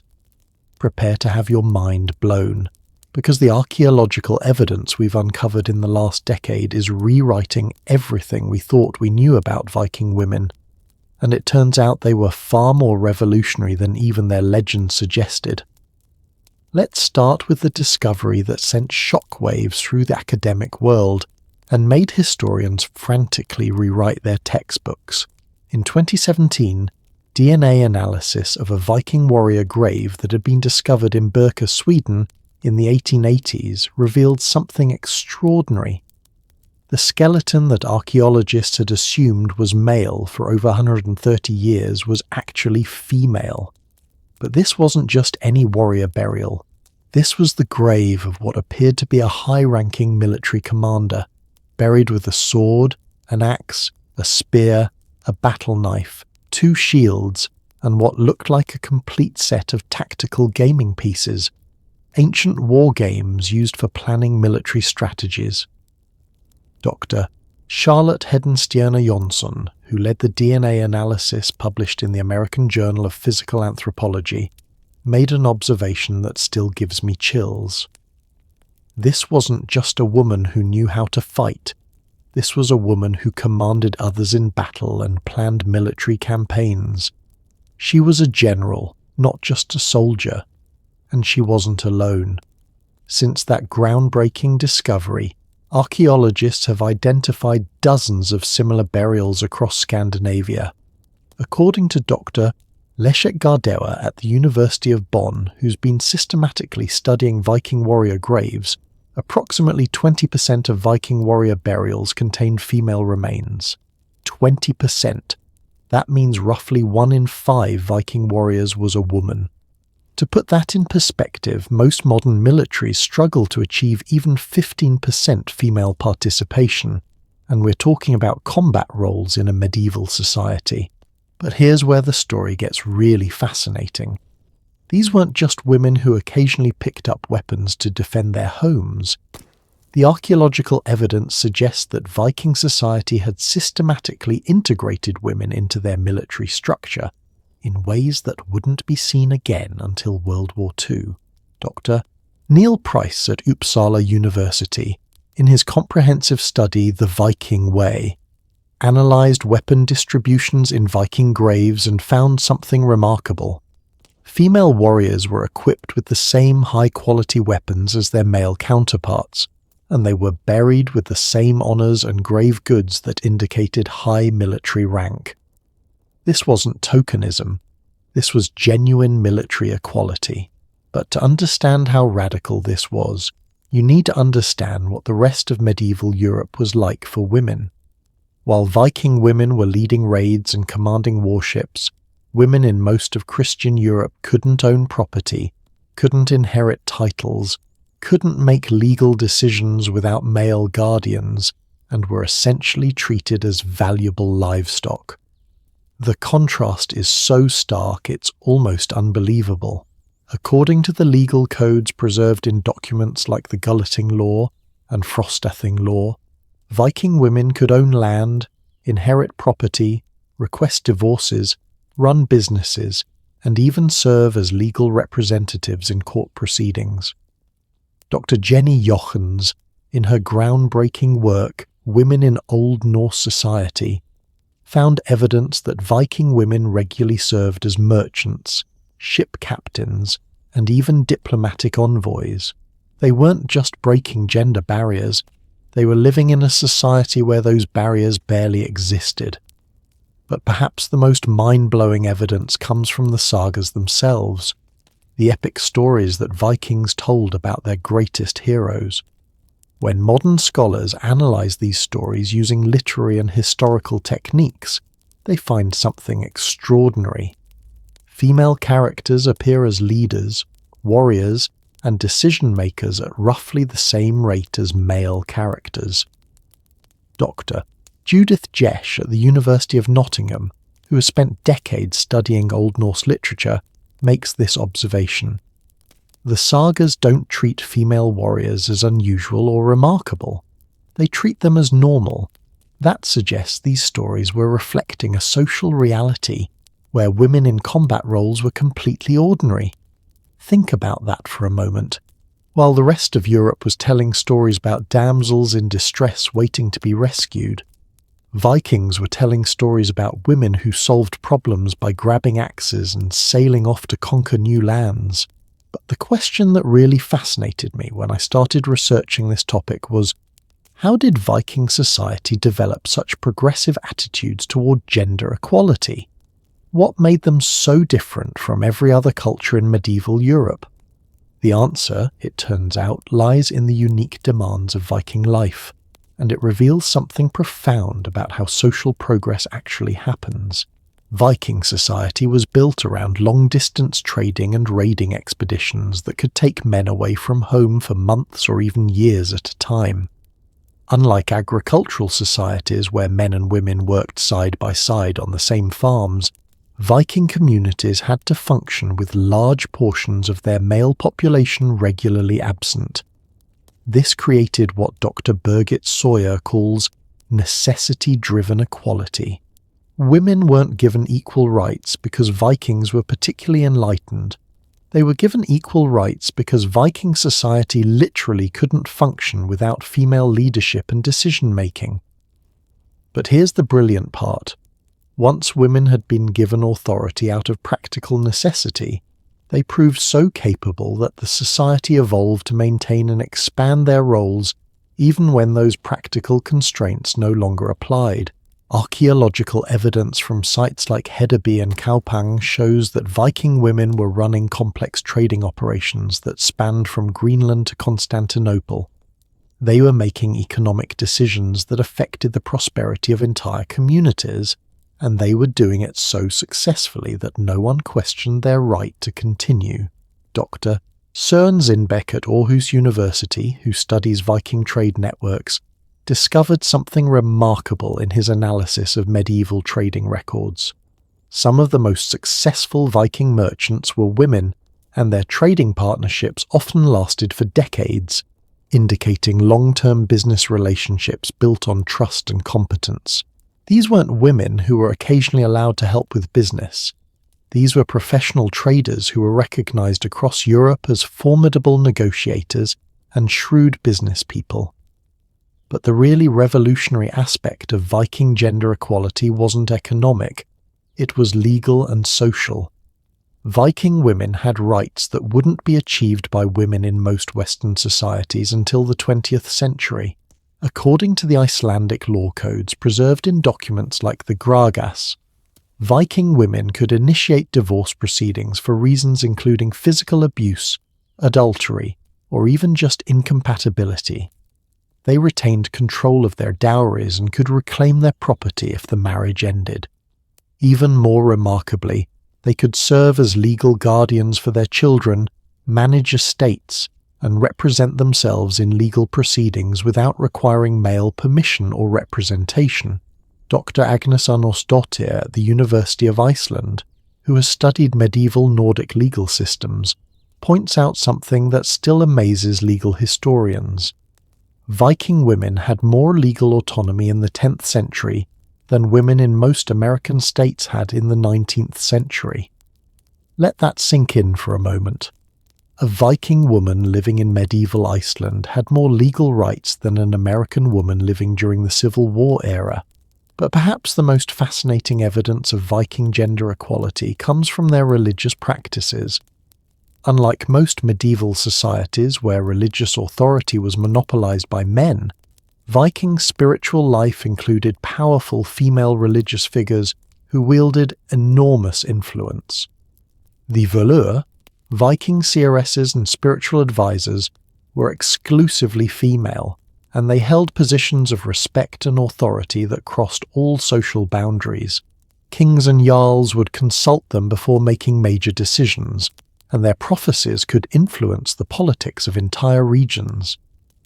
According to Dr. Clive Tolley's analysis in Shamanism in Norse Myth and Magic, these women weren't just fortune-tellers. They were spiritual leaders who combined religious authority with practical political influence. They were essentially the Viking equivalent of senior advisors to heads of state. But here's what really blows my mind about Viking society. Their progressive attitudes toward gender equality extended far beyond just individual rights. They had developed social structures that supported women's participation in public life in ways that most modern societies are still struggling to achieve.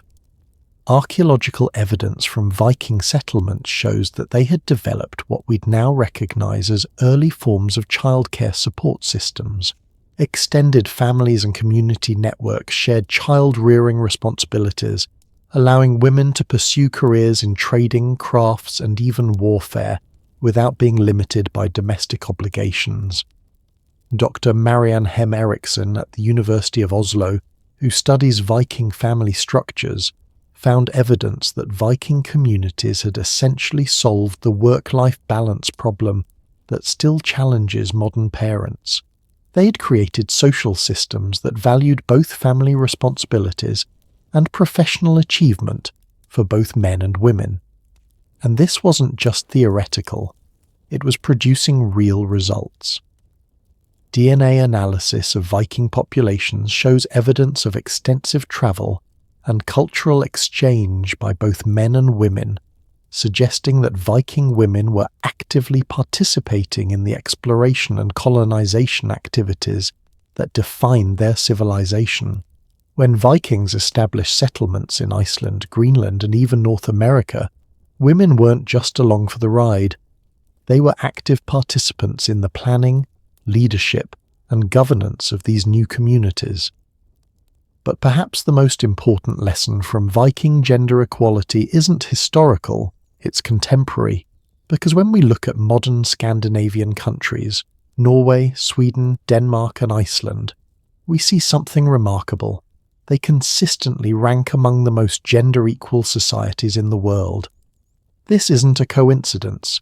Modern research by sociologists like Dr. Lena Carlson at Stockholm University suggests that contemporary Nordic gender equality has deep cultural roots that stretch back over 1,000 years to Viking social structures. The progressive attitudes toward women's rights, parental leave policies, and gender equality that make modern Scandinavia a model for the rest of the world aren't recent innovations.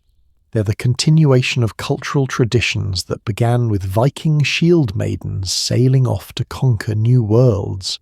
Think about that the next time someone tells you that gender equality is some kind of modern, unnatural concept.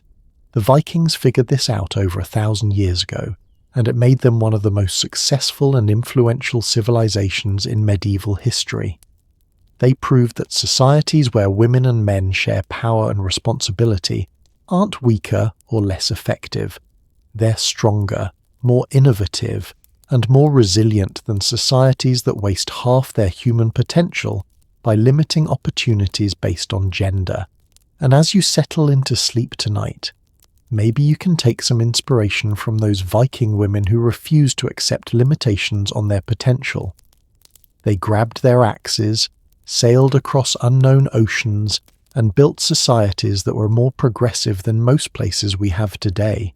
If they could do that over 1,000 years ago with longships and iron weapons, what possibilities exist for us today with all the resources and opportunities of the modern world? But while the Vikings were building their egalitarian society in the frozen north, far to the south along the banks of the Nile, an entirely different kind of revolution was taking place. Egyptian queens weren't just participating in power, they were seizing it completely, ruling as pharaohs in their own right, and then watching as their male successors desperately tried to erase every trace of their achievements from history. The scale of this historical cover-up is so massive that we're still discovering the evidence today. What would you do if I told you that ancient Egypt, the civilization that gave us the pyramids, hieroglyphics, and some of humanity's greatest architectural wonders, was actually ruled by women for a significant portion of its 3,000-year history? And what would you think if I revealed that there was a systematic, centuries-long conspiracy to erase these powerful queens from the historical record so thoroughly that we're only now beginning to understand the true scope of their achievements? Welcome to one of history's greatest cover-ups, where male pharaohs and their scribes spent generations trying to delete the legacies of women who had built monuments, won wars, and governed one of the ancient world's greatest civilizations with such skill that their erasure required nothing short of a coordinated campaign of historical revisionism. The story begins in 1902, when British archaeologist Howard Carter, yes, the same man who would later discover King Tut's tomb, was excavating in the Valley of the Kings when he stumbled upon something that would puzzle Egyptologists for the next century. He found a tomb that had been deliberately vandalized, not robbed, vandalized. Someone had gone to extraordinary lengths to chisel away hieroglyphics, smash statues, and destroy every possible way of identifying who had been buried there. But they had missed something small, something hidden, a tiny cartouche carved in a place so obscure that the destroyers had overlooked it. The cartouche bore the name Hatchepsut, and it would take archaeologists another 20 years to realize they had discovered evidence of one of ancient Egypt's most successful rulers, and one of history's most systematic attempts to erase a woman from existence. But Hatshepsut wasn't alone. Modern Egyptology has identified at least 7 women who ruled Egypt as pharaohs in their own right, and the evidence suggests there were probably more whose erasure was so complete that we haven't found them yet. Dr. Joyce Tildesley, in her groundbreaking research, Chronicle of the Queens of Egypt, analysed over 3,000 years of Egyptian records and made a stunning discovery. women held primary pharaonic power in Egypt for a combined total of nearly 100 years. That's longer than many entire dynasties ruled. But here's what's really mind-blowing. Almost every single one of these female pharaohs was systematically erased from official records by their male successors. It wasn't enough to simply stop mentioning them.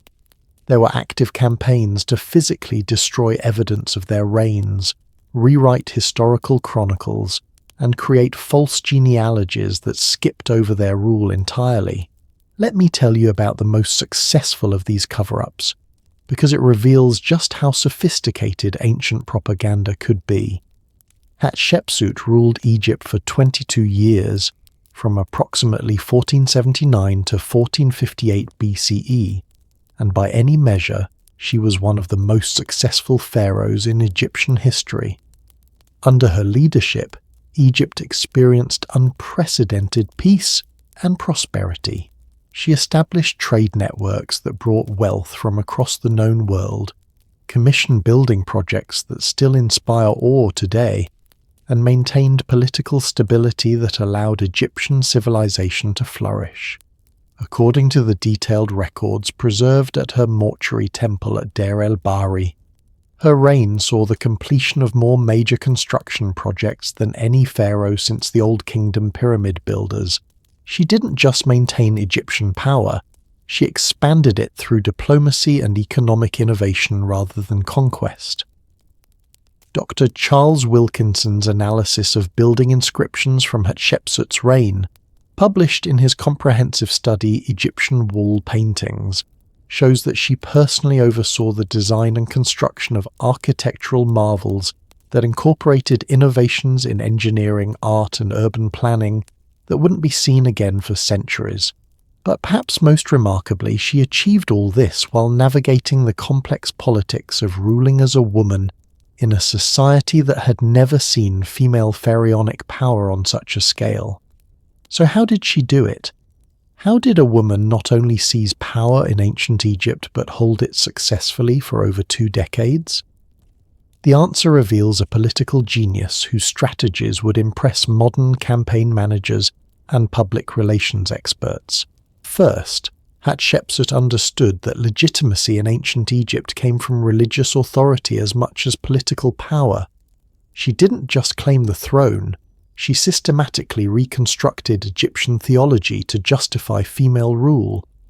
According to the inscriptions at Karnak Temple, analysed by Dr. Peter Dorman in his work The Monuments of Sen and Mut, Hatshepsut commissioned new religious texts that emphasized her divine selection by the god Amun, but she went further than that.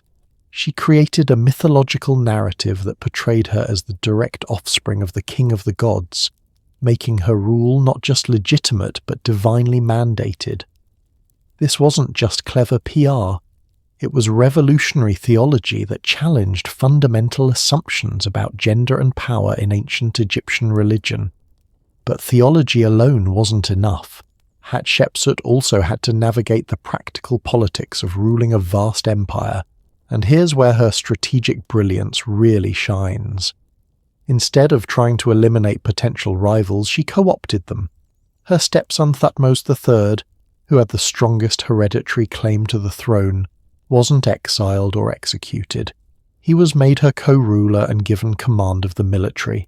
This allowed her to maintain the support of traditional nobles while demonstrating that she valued competence and loyalty over gender politics.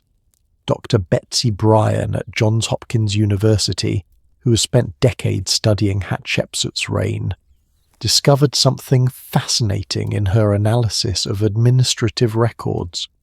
Hatshepsut's government included more meritocratic appointments than most other pharaonic administrations. She promoted officials based on ability rather than family connections, creating a government that was both more efficient and more loyal to her personally. It was like she was running a modern technocracy 3,500 years before the concept was invented. But perhaps her most brilliant innovation was how she handled the visual representation of her power. Instead of trying to rule as a woman in a male-dominated system, She created a new visual language that allowed her to embody pharaonic authority while maintaining her female identity. In early depictions, she appears in traditional feminine dress but wearing the pharaonic crown and holding the royal scepter. As her reign progressed, she began appearing in some contexts with the false beard traditionally worn by pharaohs, not because she was trying to become a man, but because she was expanding the visual vocabulary of Egyptian kingship to include female authority. Dr. Kara Cooney, in her biography, The Woman Who Would Be King, describes this as one of the most sophisticated exercises in political image-making in ancient history. Hatchepsut had essentially invented the concept of rebranding royal authority to accommodate female rule, and it worked spectacularly. For 22 years, Egypt prospered under her leadership, and there's no evidence of significant internal opposition to her rule. So why was she erased from history? The answer reveals something disturbing about how historical narratives are constructed and maintained. The erasure began immediately after her death, when Thutmose III, her former co-ruler and stepson, began what Egyptologists now call the Great Erasure. But this wasn't just about personal revenge or political rivalry. It was about something much more systematic. The restoration of traditional gender hierarchies that Hatshepsut's successful reign had challenged. According to Dr. Peter Dorman's analysis of the destruction patterns, the erasure wasn't random vandalism. It was a carefully planned campaign that took over a decade to complete. Teams of workers systematically visited every temple, monument, and administrative building in Egypt to chisel away Hatshepsut's name and image. But here's the really insidious part. They didn't just erase her, they rewrote history to make it appear that she had never ruled at all. Official chronicles were altered to show Thutmose III's reign beginning immediately after his father's death, as if the 22 years of Hatshepsut's rule had never happened. It was like something out of Orwell's 1984, except it actually worked for over 3,000 years. But Hatshepsut wasn't the only victim. Dr. Aidan Dodson's research in The Complete Royal Families of Ancient Egypt has documented similar erasure campaigns against at least 6 other female pharaohs, including Neithotep, Meneth, and Tusret. The pattern is remarkably consistent. Successful female rulers followed by systematic destruction of their monuments, elimination of their names from king lists, and rewriting of historical records to minimize or eliminate evidence of their reigns. This wasn't accidental or incidental, it was policy. There was a deliberate, sustained effort to ensure that future generations would never know that women had successfully ruled Egypt. But why would male pharaohs go to such extraordinary lengths to erase evidence of female rule? The answer reveals something profound about the relationship between historical narratives and political power. Dr. Gay Robbins, in her analysis, Women in Ancient Egypt, argues that the erasure campaigns were driven by fear that evidence of successful female rule would inspire future challenges to male authority. If people knew that women had ruled successfully in the past, they might question whether male rule was truly natural or necessary. In other words, these weren't just personal vendettas, they were ideological purges designed to maintain patriarchal power structures by controlling historical memory. And it almost worked completely. For most of human history, we believe that ancient Egypt was ruled exclusively by men, with only occasional exceptions like Cleopatra, who were portrayed as foreign aberrations rather than part of a long tradition of female leadership. But archaeology doesn't lie, and slowly, painstakingly, modern Egyptologists are uncovering the evidence that ancient scribes tried so hard to destroy. In 2007, Dr. Zahi Hawass made international headlines when his team discovered what they believed to be Hatshepsut's actual mummy. DNA analysis confirmed the identification, and examination of her remains revealed something remarkable. She had died of natural causes in her 50s, meaning she had successfully completed a full reign without being assassinated, overthrown, or killed in battle. For a pharaoh, male or female, that was essentially winning the lottery. It meant she had been so successful at maintaining power and stability that she was never seriously threatened. More recently, Dr. Melinda Hartwig's work with the Metropolitan Museum of Art has used advanced imaging techniques to reveal hidden inscriptions and hieroglyphics that show the true extent of female pharaonic rule. Layer by layer, they're uncovering evidence that had been literally carved away by ancient erasure campaigns. But perhaps the most important discovery isn't archaeological, it's methodological. Modern Egyptologists have learned to look for the gaps, the inconsistencies, the places where official records don't quite make sense, because those gaps often mark the places where female rulers once stood. Dr. Sarah Parcak, the space archaeologist who uses satellite imagery to discover new archaeological sites, has identified dozens of locations where the physical evidence suggests major construction projects that don't correspond to any known male pharaohs. Many of these are likely the lost monuments of erased female rulers. It's like being a detective in a case where the criminals spent centuries trying to eliminate evidence, but they couldn't erase everything. And what we're discovering is revolutionizing our understanding of ancient Egyptian civilization. Far from being a rigidly patriarchal society, Egypt appears to have had a long tradition of flexible gender roles that allowed women to achieve the highest levels of political power when they had the ability and opportunity to do so. This wasn't just about individual exceptional women. It was about a civilization that had developed institutional mechanisms for recognizing and legitimizing female leadership when circumstances required it. Think about what that means for our understanding of human social development. One of humanity's earliest and most successful civilizations had figured out how to incorporate female leadership into their political system over 4,000 years ago.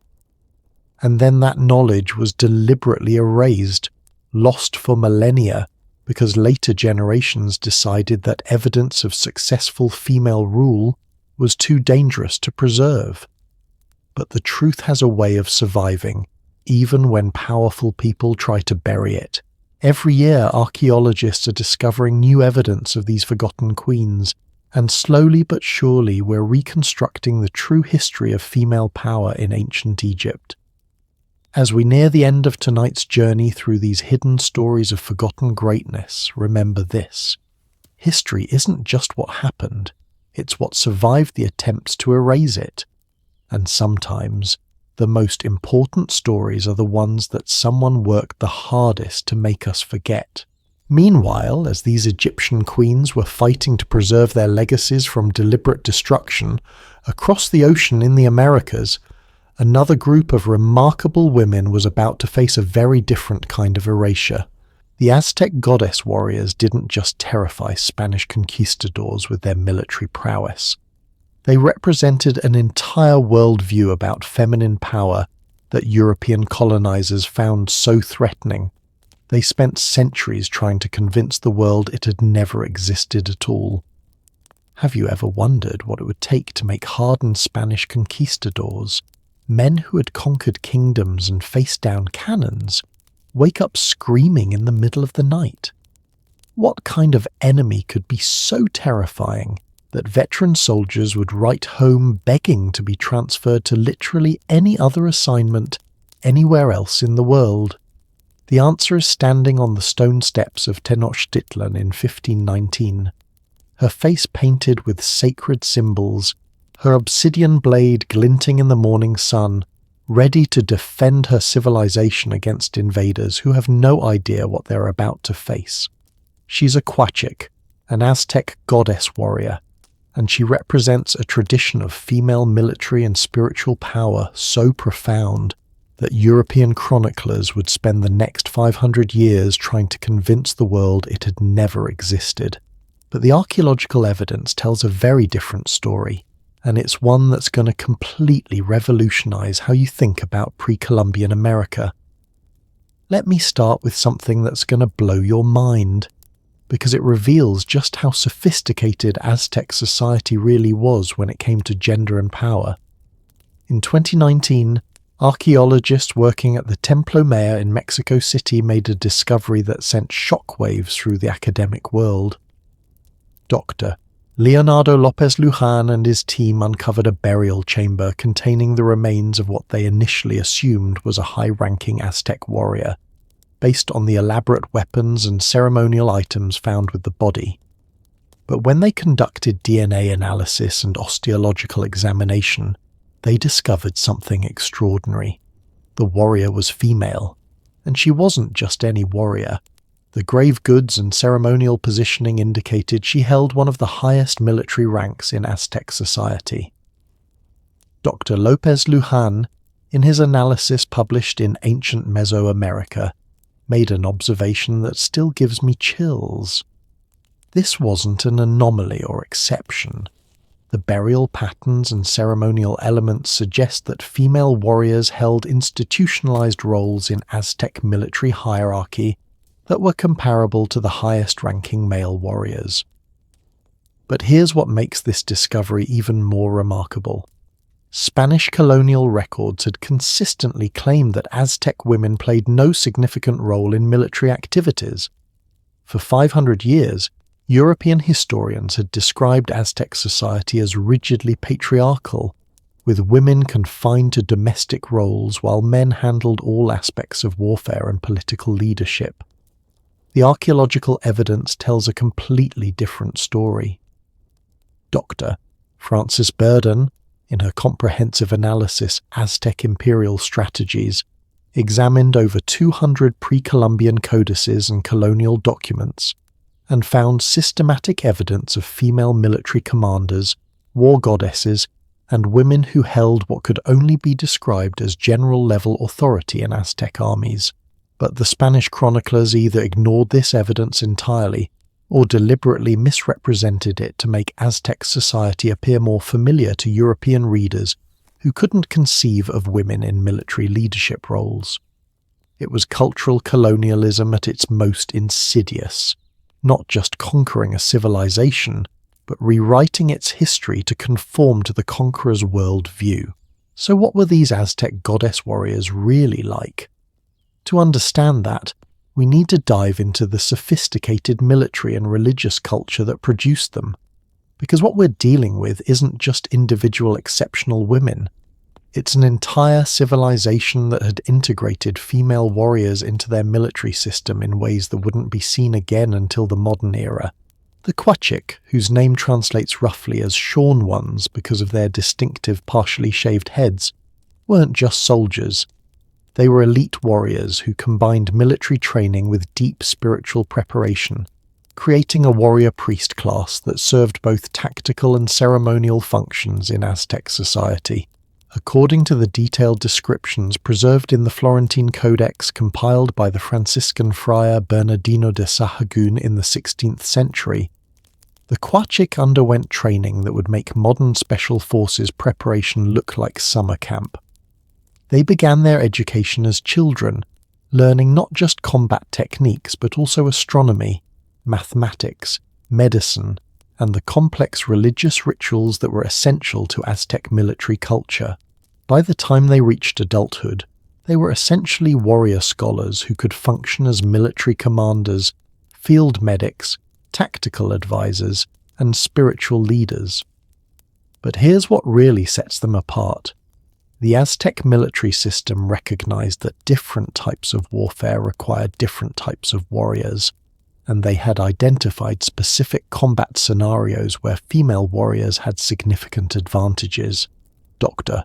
Ross Hassig, in his military analysis Aztec Warfare, Imperial Expansion and Political Control, discovered that Aztec military manuals, yes, they had military manuals, specifically discussed the tactical advantages of female warriors in certain types of combat situations.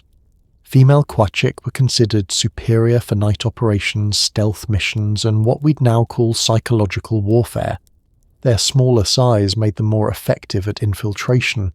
Their different vocal ranges allowed them to create more terrifying war cries, and their presence on the battlefield had a devastating psychological impact on enemies who weren't prepared to face female warriors. But perhaps most importantly, female Quachik served as the primary interface between Aztec military operations and the complex religious rituals that Aztec society believed were essential for military success. In Aztec worldview, warfare wasn't just about physical combat. It was about maintaining cosmic balance between order and chaos, light and darkness, life and death. Every battle was simultaneously a military operation and a religious ceremony, and the Quachik were the specialists who ensured that both aspects were properly executed. Dr. Cecilia Klein, in her analysis of Aztec iconography, Fighting with Femininity, found evidence that female warriors were specifically associated with certain war goddesses who were believed to provide protection and victory in battle. Having female Quachik present wasn't just militarily useful, it was spiritually essential. Now let me tell you about a specific encounter that shows you just how terrifying these women could be, because it comes from the conquistadors' own records. In 1520, during the siege of Tenochtitlan, a Spanish captain named Diego de Ordaz recorded an encounter that clearly shook him to his core. His unit had been attempting to capture a strategic temple complex when they found themselves facing what he described as demons in the shape of women. According to de Ordaz's account, preserved in the Archivo General de Indias in Seville, these female warriors moved with supernatural speed and coordination, using weapons and tactics that his men had never encountered before. They fought in coordinated units that could appear and disappear with such precision that Spanish soldiers began to believe they were facing supernatural beings rather than human enemies. But what really terrified the Spanish wasn't just their combat effectiveness. It was their complete fearlessness in the face of European weapons and armor. While many Aztec male warriors showed at least some hesitation when facing horses and steel weapons for the first time, the female Quachik showed no fear whatsoever. De Ordaz wrote, "They attacked our horses with no more concern than if they were attacking dogs. They showed such contempt for our weapons that they seemed to consider them mere toys. I have fought in Italy and against the Moors, but I have never encountered such fearsome opponents." Now, you might think this was just Spanish propaganda designed to make their eventual victory seem more impressive. But here's the thing. These accounts weren't written for public consumption. They were private letters and military reports sent back to Spain, many of which weren't made public until centuries later. These were hardened professional soldiers privately admitting to their superiors that they had encountered enemies who terrified them.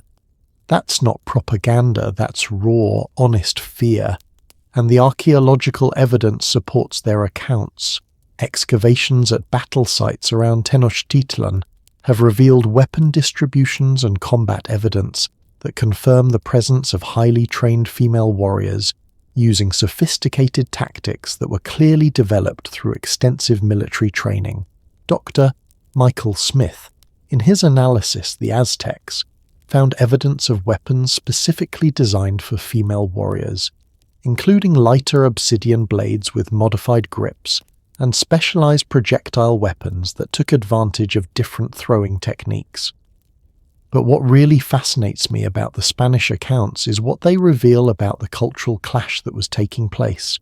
The conquistadors weren't just fighting a military war, they were confronting an entire worldview about gender, power, and the role of women in society that was completely alien to their European experience.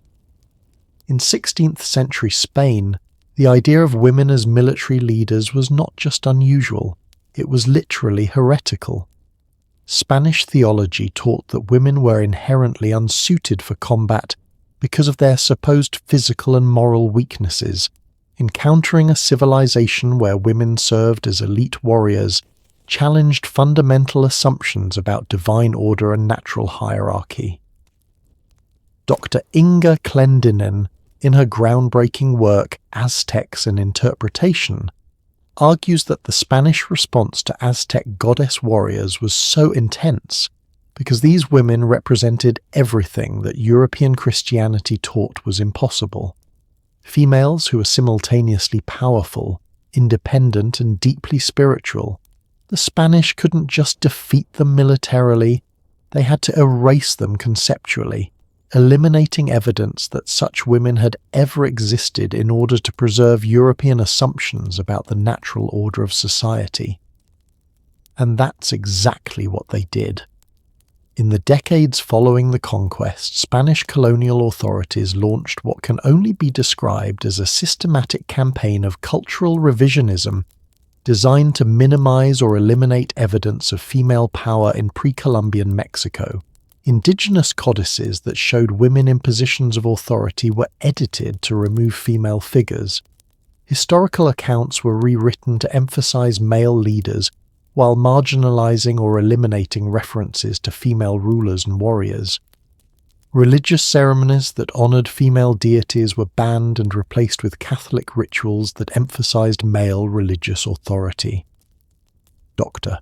Susan Kellogg, in her study Weaving the Past, found evidence that Spanish colonial authorities specifically targeted female indigenous leaders for elimination or forced conversion, understanding that these women represented alternative models of female authority that could inspire resistance to colonial rule. It was cultural genocide disguised as religious conversion, and it was remarkably effective. For centuries, the dominant historical narrative portrayed pre-Columbian Mexico as a male-dominated society, where women played only minor roles in politics, warfare, and religious leadership.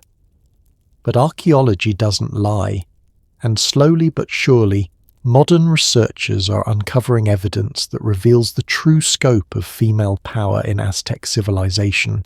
Recent excavations at sites like Tlatelolco and Templo Maya have revealed extensive evidence of female rulers, warriors, priests, and merchants who wielded significant power and influence in Aztec society.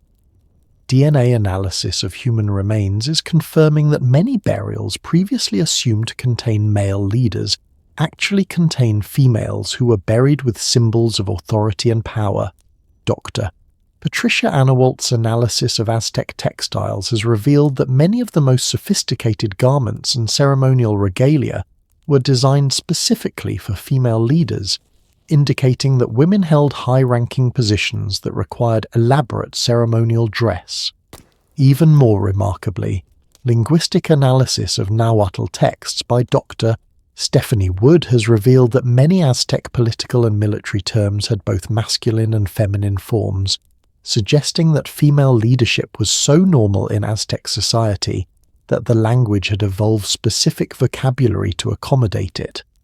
But perhaps the most important discovery isn't archaeological, it's methodological. Modern researchers have learned to question the Spanish colonial sources that have shaped our understanding of pre-Columbian America for centuries. When we look at indigenous sources, the codices, oral traditions, and archaeological evidence that survived Spanish attempts at cultural erasure, we see a very different picture of Aztec society. We see a civilization where women could rise to the highest levels of political, military, and religious authority based on their abilities and achievements. We see goddess warriors who combined physical prowess with spiritual authority in ways that challenged European assumptions about gender and power. We see a society that had solved problems of female leadership and gender equality that European civilizations wouldn't begin to address for centuries.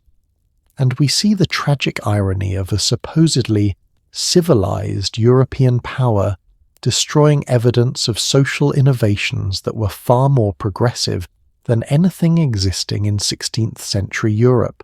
But the legacy of these Aztec goddess warriors isn't just historical, it's contemporary. Throughout Mexico and Central America, indigenous communities have maintained oral traditions and ceremonial practices that preserve memories of female power and authority that Spanish colonialism tried to destroy. Modern indigenous rights movements often draw inspiration from these ancient traditions of female leadership, using them as examples of how indigenous societies developed solutions to problems of gender equality that mainstream Western culture is still struggling to achieve.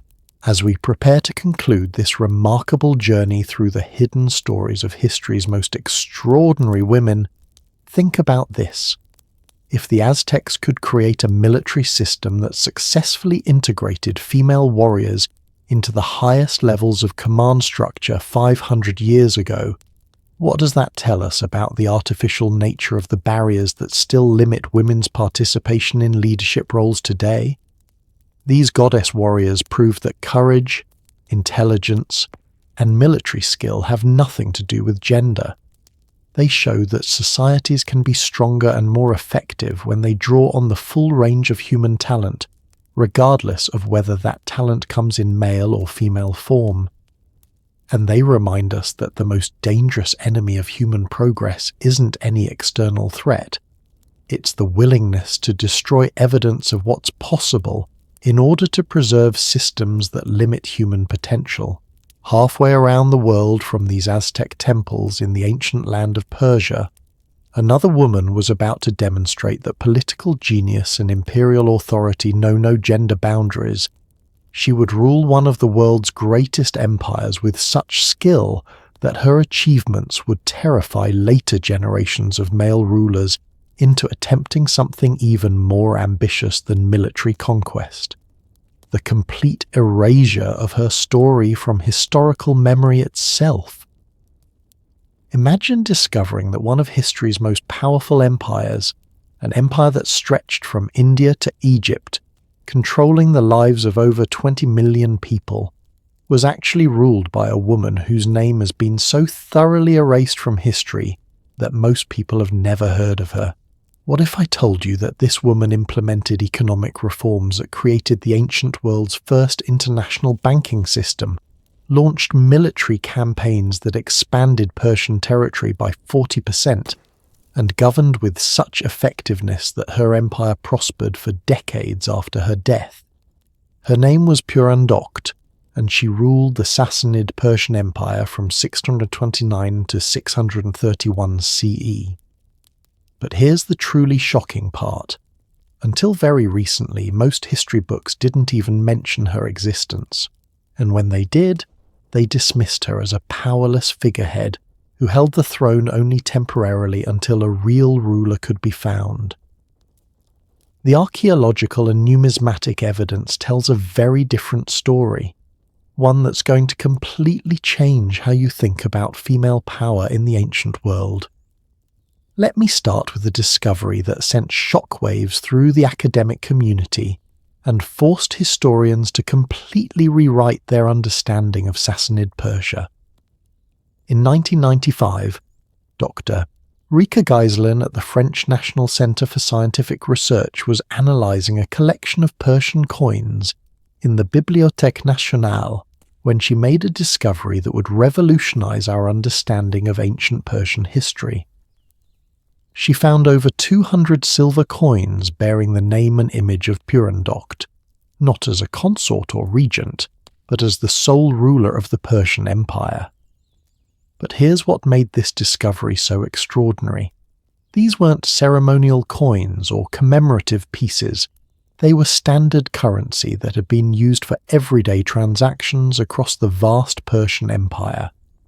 According to Dr. Geiselin's analysis, published in her groundbreaking work The Four Generals of the House of Sassan, these coins show evidence of having circulated widely throughout Persian territories, indicating that Purand's rule was recognized and accepted across the entire empire. The sheer number of surviving coins suggests that she ruled not for a few months as a transitional figure, but for several years as a legitimate and effective monarch. But coins were just the beginning. When researchers started looking for other evidence of Purand's reign, they found something even more remarkable. extensive administrative records that reveal the true scope of her achievements. Dr. Parvaneh Shariati, in her comprehensive study Decline and Fall of the Sasanian Empire, analysed Persian administrative documents, Armenian chronicles, and Byzantine historical sources, and uncovered evidence of a ruler whose political and military accomplishments rival those of any Persian king. According to these sources, Purand didn't just maintain the Persian Empire during a period of crisis, she actively expanded it, implementing reforms that strengthened Persian power and influence throughout the Middle East. But to understand just how extraordinary her achievements were, we need to understand the impossible situation she inherited when she took power. The year was 629 CE, and the Persian Empire was in complete chaos. Khosrow Turki, one of Persia's most powerful kings, had just died after a disastrous war with the Byzantine Empire that had drained the royal treasury and left Persian armies scattered across multiple frontiers. The nobility was divided, the military was demoralized, and various provinces were threatening to declare independence. Into this crisis stepped Purand, and what she did next demonstrates political genius that would make Machiavelli weep with envy. First, she recognized that her legitimacy as a female ruler would be questioned by both Persian nobles and foreign enemies, so she launched what modern political scientists would recognize as one of history's most sophisticated propaganda campaigns, designed to establish her authority while addressing gender-based objections to her rule. According to the Armenian historian Sabios, writing in the 7th century, Purand commissioned new royal iconography that portrayed her not as breaking with Persian tradition, but as fulfilling ancient prophecies about a female ruler who would restore Persian glory during times of crisis. She had court scholars discover old Zoroastrian texts that supposedly predicted the rise of a wise woman who would save Persia from its enemies. Whether these texts were genuine or cleverly manufactured propaganda doesn't really matter.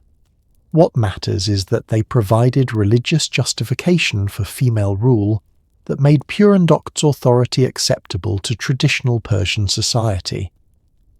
But theological justification was just the foundation. The real proof of her political genius lies in how she solved the empire's immediate practical problems. The Persian Empire was essentially broke. Decades of warfare had emptied the royal treasury, and the complex tribute system that funded imperial administration was on the verge of collapse. Traditional solutions, raising taxes or conquering new territories, would have required military resources that Persia no longer possessed. Purand came up with a different solution, and it was so innovative that it wouldn't be seen again until the rise of modern international banking. According to administrative documents analysed by Dr. Michael Moroney in Iraq after the Muslim conquest, Purand established what was essentially the ancient world's first system of international credit and currency exchange. Instead of demanding immediate tribute payments from distant provinces, she allowed local governors to issue promissory notes backed by future tax revenues. These notes could be traded, used to pay for goods and services, and even transferred between different provinces within the empire. It was a financial innovation that allowed the Persian economy to function even when the central treasury lacked immediate liquid assets. But here's the really brilliant part. This system actually increased imperial revenue because it encouraged economic activity throughout the empire. Local merchants and administrators had strong incentives to develop their regions economically because increased prosperity meant increased tax revenues, which in turn increased the value of their promissory notes. Dr. Richard Fry, in his analysis The History of Ancient Iran, calculated that Persian imperial revenues actually increased by approximately 30% during Purand's reign. Despite the empire's initial financial crisis, she had essentially created economic growth through financial innovation, something that wouldn't be seen again until the Italian banking houses of the Renaissance. But Purandoct's genius wasn't limited to economic policy. She also proved to be a military strategist whose tactical innovations helped stabilize Persian frontiers that has been under constant attack. The Byzantine Empire, sensing Persian weakness after Khosrow's death, had launched a series of raids designed to reclaim territories lost in previous wars. Traditional Persian response would have been to mass large armies for decisive battles, but Purandocte didn't have the resources for that kind of conventional warfare. Instead, she developed what military historians now recognize as one of the earliest examples of asymmetric warfare combined with diplomatic manipulation. According to Byzantine sources analysed by Dr. James Howard Johnston in The Last Great War of Antiquity, Purandocte authorised small, highly mobile Persian units to conduct raids deep into Byzantine territory, while simultaneously opening diplomatic negotiations that suggested Persia was interested in peace. The Byzantines found themselves fighting a war where they couldn't predict when or where Persian attacks would come, while also trying to negotiate with a ruler who seemed genuinely interested in ending the conflict. It was psychological warfare that kept Byzantine forces off balance and prevented them from mounting the coordinated offensive that could have seriously damaged Persian territories. But perhaps most cleverly, Purandocte used these military operations to solve internal political problems as well. She gave command positions in these raid forces to Persian nobles who'd been questioning her authority, essentially forcing potential rivals to prove their loyalty by leading dangerous missions on behalf of the empire. It was brilliant political maneuvering that eliminated opposition while strengthening imperial defences. Dr. Porchariaty's analysis of Persian military record shows that these tactics were remarkably successful. Not only did they prevent significant territorial losses to Byzantine attacks, but they actually resulted in some Persian territorial gains, as Byzantine commanders were forced to abandon advanced positions to defend against Persian raids. But what I find most remarkable about Purandocte's reign is how she balanced the need for immediate crisis management with long-term institutional reforms that strengthened the Persian Empire for decades after her death. She reformed the Persian legal system to reduce corruption among provincial governors, established new trade relationships with Indian and Central Asian merchants, and even launched infrastructure projects that improved communications between different parts of the empire. According to the Chronicle of Siirt, an important source for Sassanid history, Purandocte's reforms were so effective that they were continued by her successors and remained fundamental elements of Persian administration until the Arab conquest in 651 CE. Think about that for a moment. A woman who officially ruled for only 2 years created institutional changes that shaped imperial policy for over 20 years after her death. That's not just effective leadership, that's transformational statesmanship. So why don't we know about her? Why has one of ancient Persia's most successful rulers been almost completely erased from historical memory?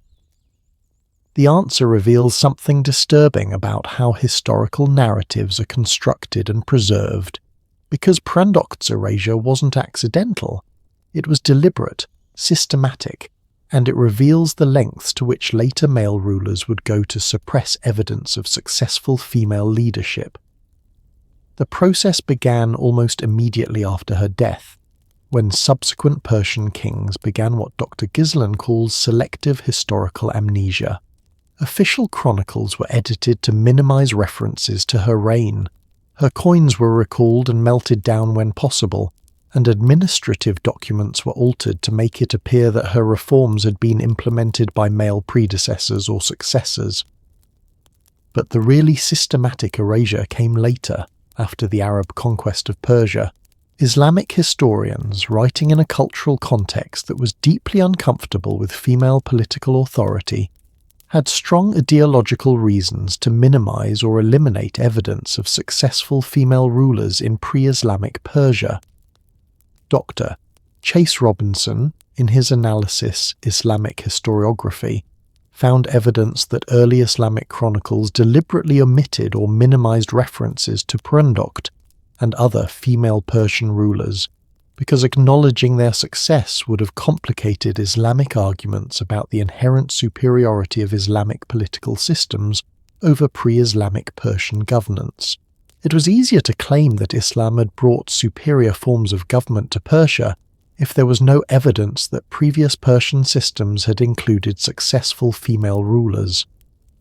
This process of historical revision was so thorough that by the medieval period, most Islamic historians had convinced themselves that female rule in pre-Islamic Persia had been either non-existent or catastrophically unsuccessful. But archaeological evidence doesn't lie, and slowly but surely, modern researchers are uncovering the truth about Purand and other female Persian rulers. Recent excavations at Sassanid sites have revealed inscriptions and administrative buildings that confirm the scope of her building programs and institutional reforms. Numismatic analysis has identified additional coin types that extend the known chronology of her reign. Even linguistic analysis of Persian administrative terminology has revealed that many terms for governmental positions had both masculine and feminine forms, suggesting that female officials were common enough to require specific linguistic accommodation. Dr. Turaj Darye, in his recent work Sasanian Persia, The Rise and Fall of an Empire, argues that we're witnessing nothing less than the reconstruction of ancient Persian history, as modern research techniques reveal the true extent of female participation in Persian political life. But perhaps the most important lesson from Purand's story isn't historical, it's contemporary, because her reign demonstrates something that's still relevant today, that effective leadership has nothing to do with gender and everything to do with intelligence, political skill, and the ability to solve complex problems under pressure. She took an empire that was on the verge of collapse, and not only stabilized it but actually made it stronger and more prosperous than it had been before the crisis. She did this through financial innovation, military strategy, diplomatic manipulation, and institutional reform that addressed both immediate threats and long-term structural problems. Those are the skills of exceptional leadership, regardless of whether they're exercised by men or women, and the fact that her achievements were so systematically erased tells us something important about the relationship between historical memory and political power. The most dangerous challenge to systems of oppression isn't violent revolution, it's evidence that alternatives are possible and have succeeded in the past. Purand's story was erased not because she failed, but because she succeeded so spectacularly that her example threatened later systems that wanted to limit women's access to political power. But as you're drifting off to sleep tonight, maybe you can take some inspiration from her example. In the face of impossible odds, with limited resources and powerful enemies, she found ways to not just survive but thrive. She proved that intelligence, creativity, and determination can overcome almost any obstacle. And if she could do that in 7th century Persia, imagine what's possible for us today. As we continue our exploration of history's forgotten heroines, we're about to encounter a woman whose intellectual achievements were so profound that they helped lay the foundation for the Renaissance itself. But her story is also one of the most tragic in our entire journey, because her murder marked the beginning of a dark age that would set back human knowledge for nearly 1,000 years. There are moments in history when the murder of a single person changes the trajectory of human civilization forever. What if I told you that the brutal killing of one brilliant woman in 415 CE didn't just end a life, it ended an entire age of scientific discovery and philosophical inquiry that wouldn't be recovered for nearly a millennium? And what if the woman whose death triggered this dark age was not only one of history's greatest mathematicians and astronomers, but also a philosopher whose ideas were so revolutionary that they threatened the foundations of early Christian orthodoxy. Her name was Hypatia of Alexandria, and she was about to prove that intellectual brilliance knows no gender, while also becoming the tragic victim of religious fundamentalism that would plunge Europe into centuries of scientific ignorance. But before we get to that heartbreaking ending, let me tell you about the extraordinary life she lived, because Hypatia's achievements were so remarkable that they wouldn't be matched by any mathematician, male or female, for over 800 years. Picture Alexandria in 370 CE, when Hypatia was born. This wasn't just any ancient city. This was the intellectual capital of the world, home to the great library that contained more knowledge than any other place in human history. Mathematics, astronomy, philosophy, medicine, engineering. If human beings had discovered it, it was probably studied and taught in Alexandria. And at the centre of this incredible hub of learning was Hypatia's father, Theon of Alexandria, one of the most respected mathematicians and astronomers of his time. But here's what makes Hypatia's story so extraordinary.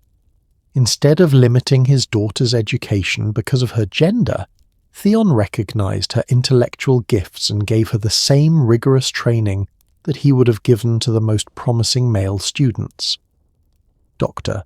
Maria Gielska, in her definitive biography, Hypatia of Alexandria, analyzed the surviving fragments of Hypatia's mathematical work and made a discovery that still gives scholars chills.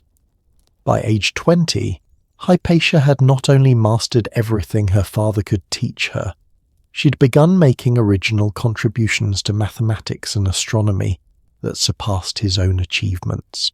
We're talking about a young woman who was solving mathematical problems that had stumped the greatest minds of the ancient world, and she was doing it in an era when most people, male or female, couldn't even read.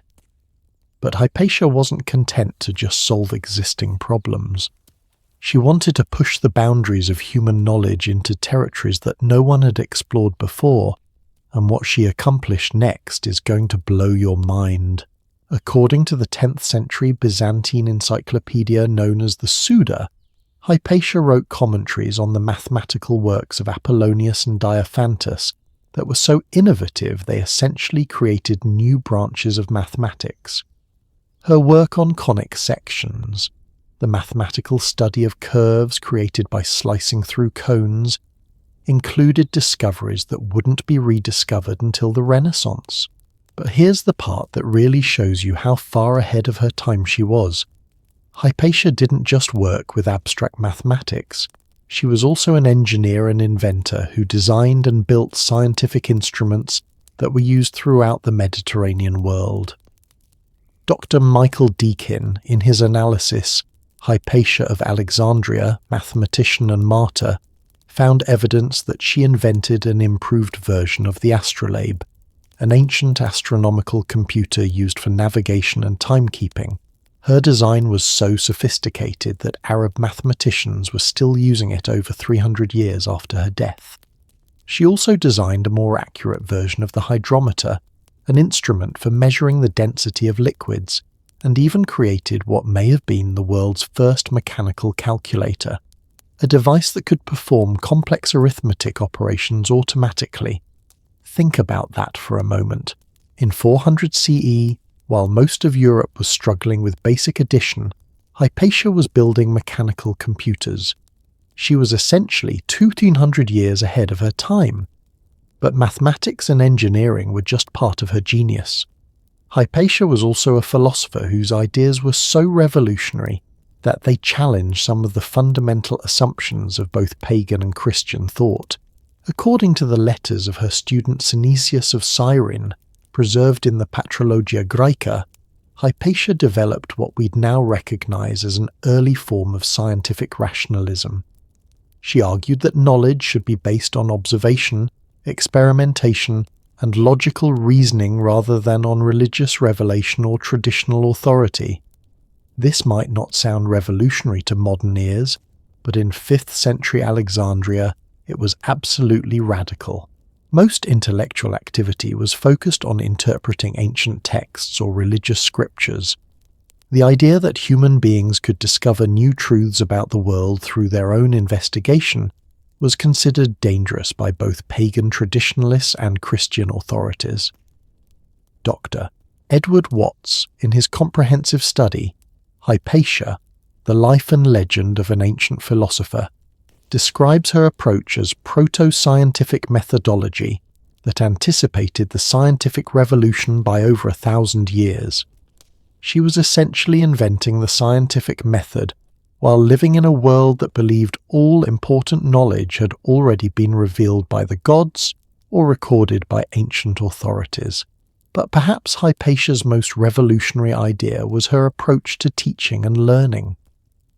Unlike most ancient philosophers, who taught through memorization of traditional texts, Hypatia encouraged her students to question everything, to conduct their own investigations, and to challenge even her own ideas if they could find better evidence, according to the historian Socrates Scholasticus, writing in the 440s CE.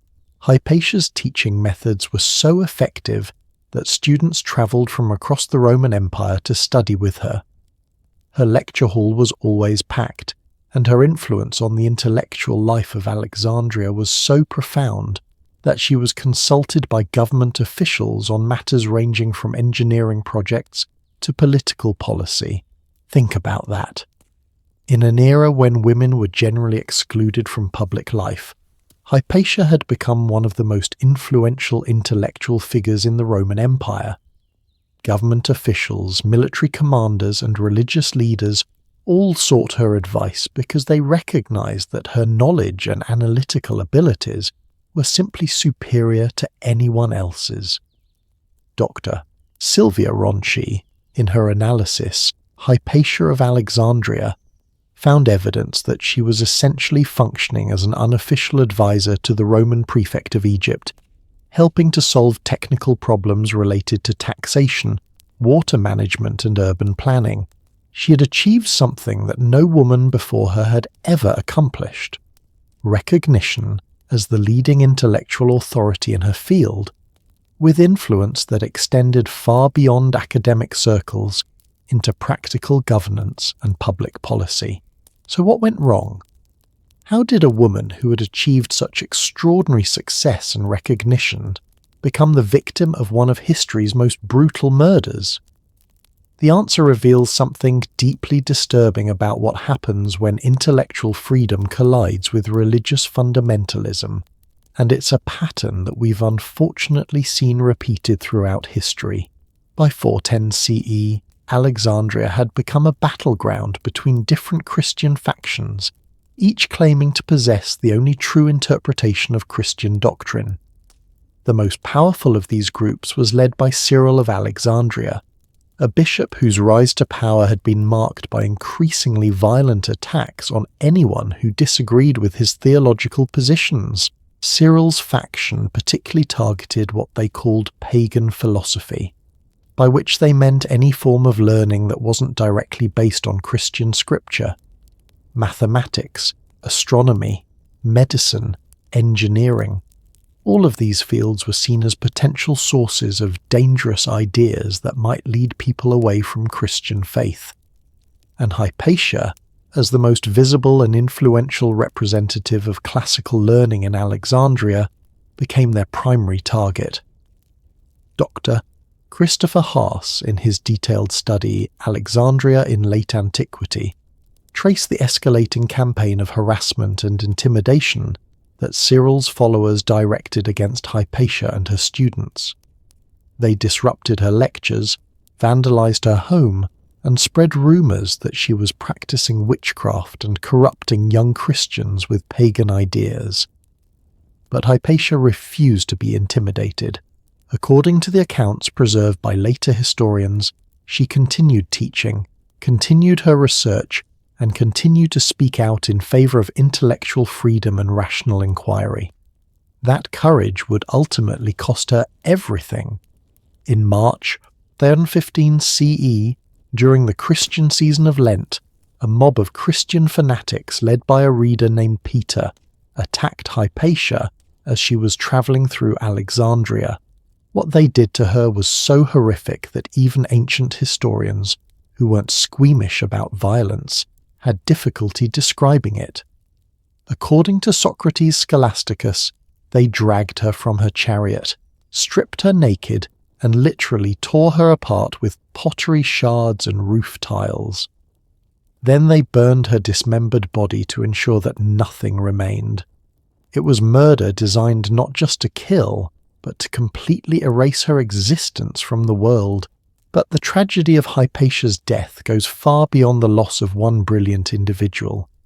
Her murder marked a turning point in the history of human knowledge that would have consequences lasting for centuries.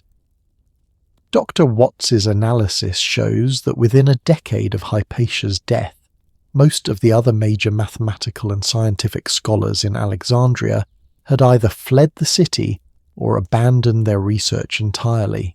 The intellectual climate had become so hostile to rational inquiry that it was simply too dangerous to continue. The Great Library, which had been the centre of learning for over 700 years, gradually fell into decline as its scholars dispersed and its manuscripts were lost or destroyed. The mathematical and scientific knowledge that had been accumulating for centuries began to disappear, as there was no longer anyone willing or able to preserve and transmit it. What followed was what historians now call the Dark Ages, a period of nearly 1,000 years during which scientific and mathematical progress in Europe essentially stopped. The knowledge that Hypatia and her colleagues had been developing was lost, not to be rediscovered until the Renaissance. Dr. Deacon's analysis is particularly sobering. He calculated that if the intellectual trajectory that existed in Alexandria around 400 CE had continued uninterrupted, human civilization might have achieved scientific and technological advances equivalent to the 18th century Enlightenment by 800 or 900 CE. Think about that. We might have had modern medicine, advanced mathematics, and sophisticated engineering over 1,000 years earlier if the intellectual tradition that Hypatia represented had been allowed to continue. But the loss wasn't just scientific, it was also philosophical. Hypatia's approach to learning, with its emphasis on questioning, experimentation, and rational analysis, represented an alternative to dogmatic thinking that could have changed the entire course of human intellectual development. When she died, that alternative died with her, and it wouldn't emerge again until thinkers like Galileo and Newton rediscovered the importance of observation and experimentation over a millennium later. Yet even in death, Hypatia's influence continued in ways that her killers never anticipated. The brutality of her murder shocked even many Christians who had supported Cyril's campaign against pagan learning. Several contemporary Christian writers, including Socrates Scholasticus, condemned the killing and preserved accounts of her life and achievements that allowed later generations to learn about her contributions. During the Renaissance, when European scholars began rediscovering classical learning, Hypatia's story became a symbol of the importance of intellectual freedom and the dangers of religious fundamentalism. Thinkers like Voltaire and Gibbon held her up as an example of what humanity loses when dogma is allowed to suppress rational inquiry. And today, as we face new challenges to scientific thinking and intellectual freedom, Hypatia's story remains remarkably relevant. She reminds us that knowledge is fragile, that progress is not inevitable, and that each generation must choose between the courage to question and investigate, or the comfort of accepting what they're told without thinking for themselves. But perhaps most importantly, Hypatia's life demonstrates something that's still revolutionary today, that intellectual brilliance and the passion for discovery recognize no boundaries of gender, race, or social status. Given the opportunity and encouragement to develop their abilities, human beings can achieve things that seem impossible. She proved that a woman could not only equal but surpass the greatest male minds of her era. She showed that scientific thinking and rational inquiry could flourish even in hostile environments. And she demonstrated that the pursuit of knowledge is worth any sacrifice, even life itself. As you settle into sleep tonight, carrying these stories of forgotten greatness with you, remember that Hypatia's legacy isn't just historical, it's personal. Every time you ask questions, seek evidence, or refuse to accept something, just because someone in authority says it's true, you're continuing the work she started over 1600 years ago. The flame of curiosity and rational inquiry that she helped kindle may have flickered during the Dark Ages, but it never went out completely, and now it's our responsibility to keep it burning bright. But our journey through these hidden stories isn't over yet. In fact, we're about to discover that even in the Americas, long before European contact, indigenous women were developing forms of leadership and governance that wouldn't be seen elsewhere in the world for centuries. The forgotten Native American war chiefs weren't just defending their people, they were pioneering concepts of democracy, environmental stewardship, and social justice that still challenge our thinking today. What would you say if I told you that centuries before the American Revolution, indigenous women in North America had already developed democratic systems of government that included concepts like separation of powers, environmental protection laws, and women's voting rights? And what if these same women led military campaigns that successfully held off European colonization for over 200 years, using strategies so sophisticated that modern military academies still study their tactics? You'd probably say that sounds too good to be true, because that's exactly what European colonizers wanted the world to believe. But the archaeological evidence and oral histories that have survived tell a very different story. One that's going to completely change how you think about pre-Columbian America and the true origins of democratic governance. Let me start with a woman whose name should be as famous as George Washington's, but whose story has been systematically buried for centuries. Her name was Gysi-was-so, which translates roughly as War Eagle Woman, and she was the primary war chief of a confederation of Algonquian tribes that controlled territory from the Great Lakes to the Atlantic Ocean. Between 1540 and 1580, she led a series of military campaigns against early European explorers that were so successful that Spain, France and England all officially classified her territory as unconquerable and redirected their colonization efforts to other regions. Dr. Daniel Richter, in his groundbreaking work Facing East from Indian Country, analyzed French and Spanish colonial records and found something remarkable. European military commanders consistently described Gysi-was-so's forces as the most disciplined and strategically sophisticated enemy we've encountered in the New World. That's not just grudging respect, that's professional military recognition from soldiers who had fought campaigns across Europe and the Americas. But here's what makes her story even more extraordinary. She wasn't just a military leader. According to the oral histories preserved by the Ojibwe Nation, compiled by Dr. Anton Troyer in Everything You Wanted to Know About Indians But Were Afraid to Ask, Gysi-was-so was also the architect of a political system that combined elements of democracy, federalism, and environmental protection in ways that wouldn't be seen in European governance for another 200 years. The confederation she led included over 30 different tribes, each maintaining their own internal governance while coordinating military, economic, and environmental policies through what was essentially the world's first environmental congress. Think about that for a moment. While Europe was still operating under absolute monarchies where kings claimed divine authority over their subjects, indigenous women in North America had created democratic federations that included built-in checks and balances, representation based on population, and constitutional protections for both human and environmental rights. Dr. Sally Roche Wagner, in her extensively researched work The Women's Suffrage Movement, found evidence that the founding fathers of the United States actually studied Native American governmental systems when drafting the Constitution, though they conveniently left out the parts about gender equality and environmental protection that were central to indigenous governance.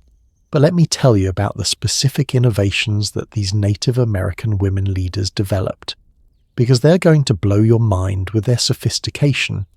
First, they had created what we'd now recognize as the first truly representative democracy in North America. Unlike European systems where power was inherited or seized through conquest, leadership positions in most Native American confederations were selected through community consensus, with women playing central roles in the selection process. According to Dr. Bruce Johansson's analysis in Forgotten Founders, the Iroquois Confederacy, which was heavily influenced by female leaders known as clan mothers, developed a system where no major decision could be made without the consent of women leaders, who had the power to select and remove chiefs based on their performance. But here's the really revolutionary part. These weren't just ceremonial roles. The clan mothers controlled food distribution, land use decisions, and most importantly, declarations of war and peace. No military campaign could be launched without their approval, and they could terminate conflicts by withdrawing logistical support. It was a system that gave women veto power over the most important decisions affecting their communities, something that wouldn't be achieved in European-descended governments until the 20th century. But political innovation was just one aspect of these remarkable women's achievements. They were also military strategists whose tactical brilliance repeatedly frustrated European attempts at conquest. Let me tell you about Wetamu, the squaw sachem of the poker set, whose military campaigns during King Philip's War, 1675-1676, nearly drove English colonists out of New England entirely. Dr. Jill Lepore, in her Pulitzer Prize-winning book The Name of War, analysed English colonial records and found something that colonial authorities tried to suppress. Wetamu's forces won over 70% of their engagements against English troops, using tactics that the colonists had never encountered before. She had developed what modern military analysts recognise as early guerrilla warfare combined with psychological operations. Her forces would strike English settlements without warning, inflict maximum damage, and disappear before reinforcements could arrive. But they also conducted information warfare, using their knowledge of English psychology to spread terror and demoralization throughout colonial communities. According to contemporary English accounts preserved in the Massachusetts Historical Society, Wetamu's warriors could appear and disappear as if by magic, leading some colonists to believe they were facing supernatural enemies rather than human opponents. But what really made her dangerous was her understanding of coalition warfare.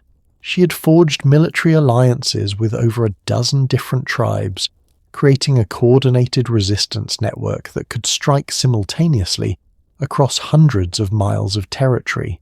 Dr. Christine DeLucia, in her analysis Memory Lands, found evidence that Wetamu's confederation included sophisticated communication systems that could coordinate military operations across vast distances using signal fires, runner networks, and even early forms of coded messages. It was military organization that wouldn't be matched by European forces in North America until the Revolutionary War. And even then, American colonists had to learn many of their tactics from Native American allies. But perhaps the most remarkable aspect of Native American female leadership was how they balanced military effectiveness with what we'd now call sustainable development and environmental protection. Dr. Robin Wall-Kimmerer, in her groundbreaking work Braiding Sweetgrass, documents how Native American women leaders developed resource management systems that could support large populations while actually improving environmental conditions over time. They understood ecological principles that European science wouldn't discover for centuries: the importance of biodiversity, sustainable harvesting, and long-term environmental planning. Their political systems included what were essentially constitutional requirements to consider the environmental impact of decisions on future generations. The Haudenosaunee Iroquois Great Law of Peace, heavily influenced by female leaders, included the famous seventh-generation principle, the requirement that all major decisions be evaluated based on their impact 7 generations into the future. That's 140-year environmental planning at a time when European governments rarely planned beyond the current ruler's lifetime. But what's really remarkable is how they implemented these principles in practice. Archaeological evidence analysed by Dr. Kathleen Duval in The Native Ground shows that territories under indigenous female leadership actually showed increased biodiversity and environmental health over time, even while supporting substantial human populations. They had figured out how to create what we'd now call sustainable prosperity, economic systems that enhanced rather than degraded the natural environment that supported them. Compare that to European colonization, which consistently resulted in environmental degradation, species extinction, and resource depletion. The contrast is so stark that some environmental historians argue that European colonization represented one of the greatest ecological disasters in human history. But here's where the story gets both inspiring and heartbreaking. These Native American women leaders weren't just defending their own communities. They were trying to share their innovations with European colonizers who were too arrogant and prejudiced to recognize what they were being offered. Dr. Alan Greer, in his comprehensive study Property and Dispossession, found evidence that Native American leaders repeatedly attempted to negotiate treaties that would have allowed for coexistence while sharing indigenous knowledge about sustainable agriculture, environmental management, and democratic governance. But European colonizers, operating under assumptions about racial and cultural superiority, consistently interpreted these offers as signs of weakness, rather than recognizing them as opportunities to learn from more advanced political and environmental systems. The tragic irony is that if European colonizers had been willing to learn from Native American women leaders, they might have avoided many of the environmental and political problems that continue to plague American society today. Instead, they chose conquest over cooperation, and in the process destroyed political and environmental innovations that humanity desperately needed. But the erasure of these remarkable women from historical memory wasn't just a byproduct of colonization. It was a deliberate strategy designed to justify European conquest by denying the sophistication of the societies they were destroying. Dr. Ned Blackhawk, in his Pulitzer Prize-winning work The Rediscovery of America, documents how European chroniclers systematically minimized or eliminated references to Native American female leaders, understanding that acknowledging their achievements would complicate narratives about European cultural superiority. If people knew that indigenous women had developed democratic systems more advanced than anything in Europe, had led military campaigns that repeatedly defeated European forces, and had created sustainable economic systems that enhanced, rather than degraded the environment, it would be much harder to justify colonization as bringing civilization to savages.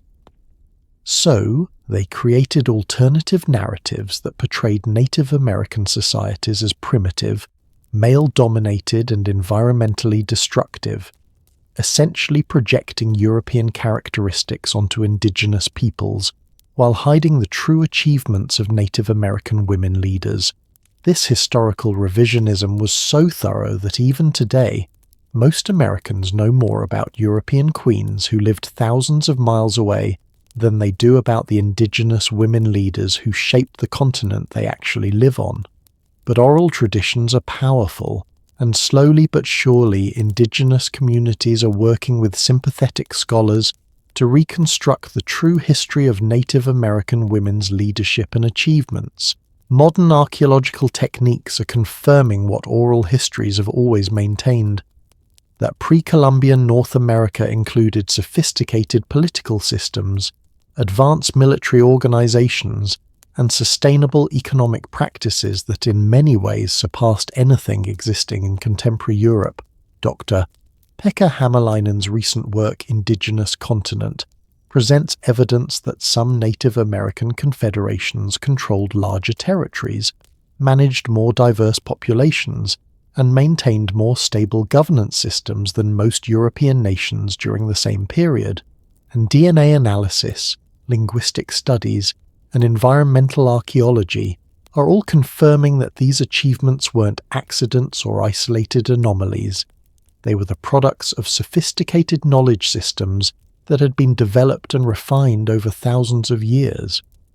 But perhaps the most important lesson from these forgotten Native American women leaders isn't historical, it's contemporary, because the challenges they addressed, sustainable resource management, democratic governance, environmental protection, gender equality, are exactly the challenges that modern societies are still struggling to solve.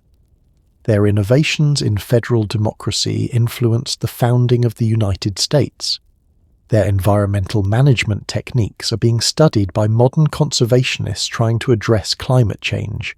Their approaches to conflict resolution and restorative justice are being adopted by modern legal systems looking for alternatives to purely punitive approaches to crime.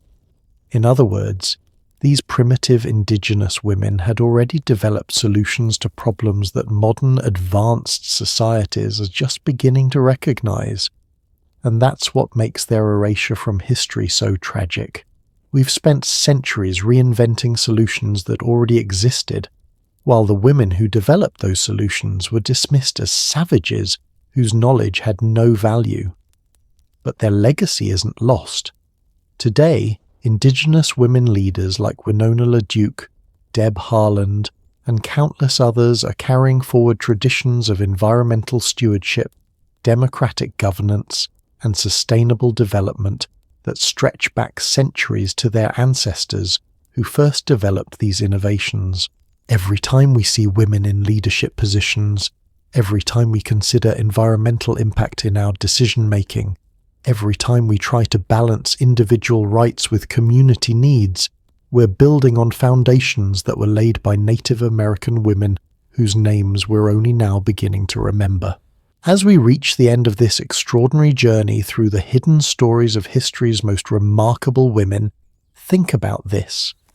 If Indigenous women in pre-Columbian America could develop democratic systems, environmental protection policies, and military strategies that surpassed anything existing in the civilized world, what does that tell us about human potential when it's not limited by artificial barriers of gender, race, or social status?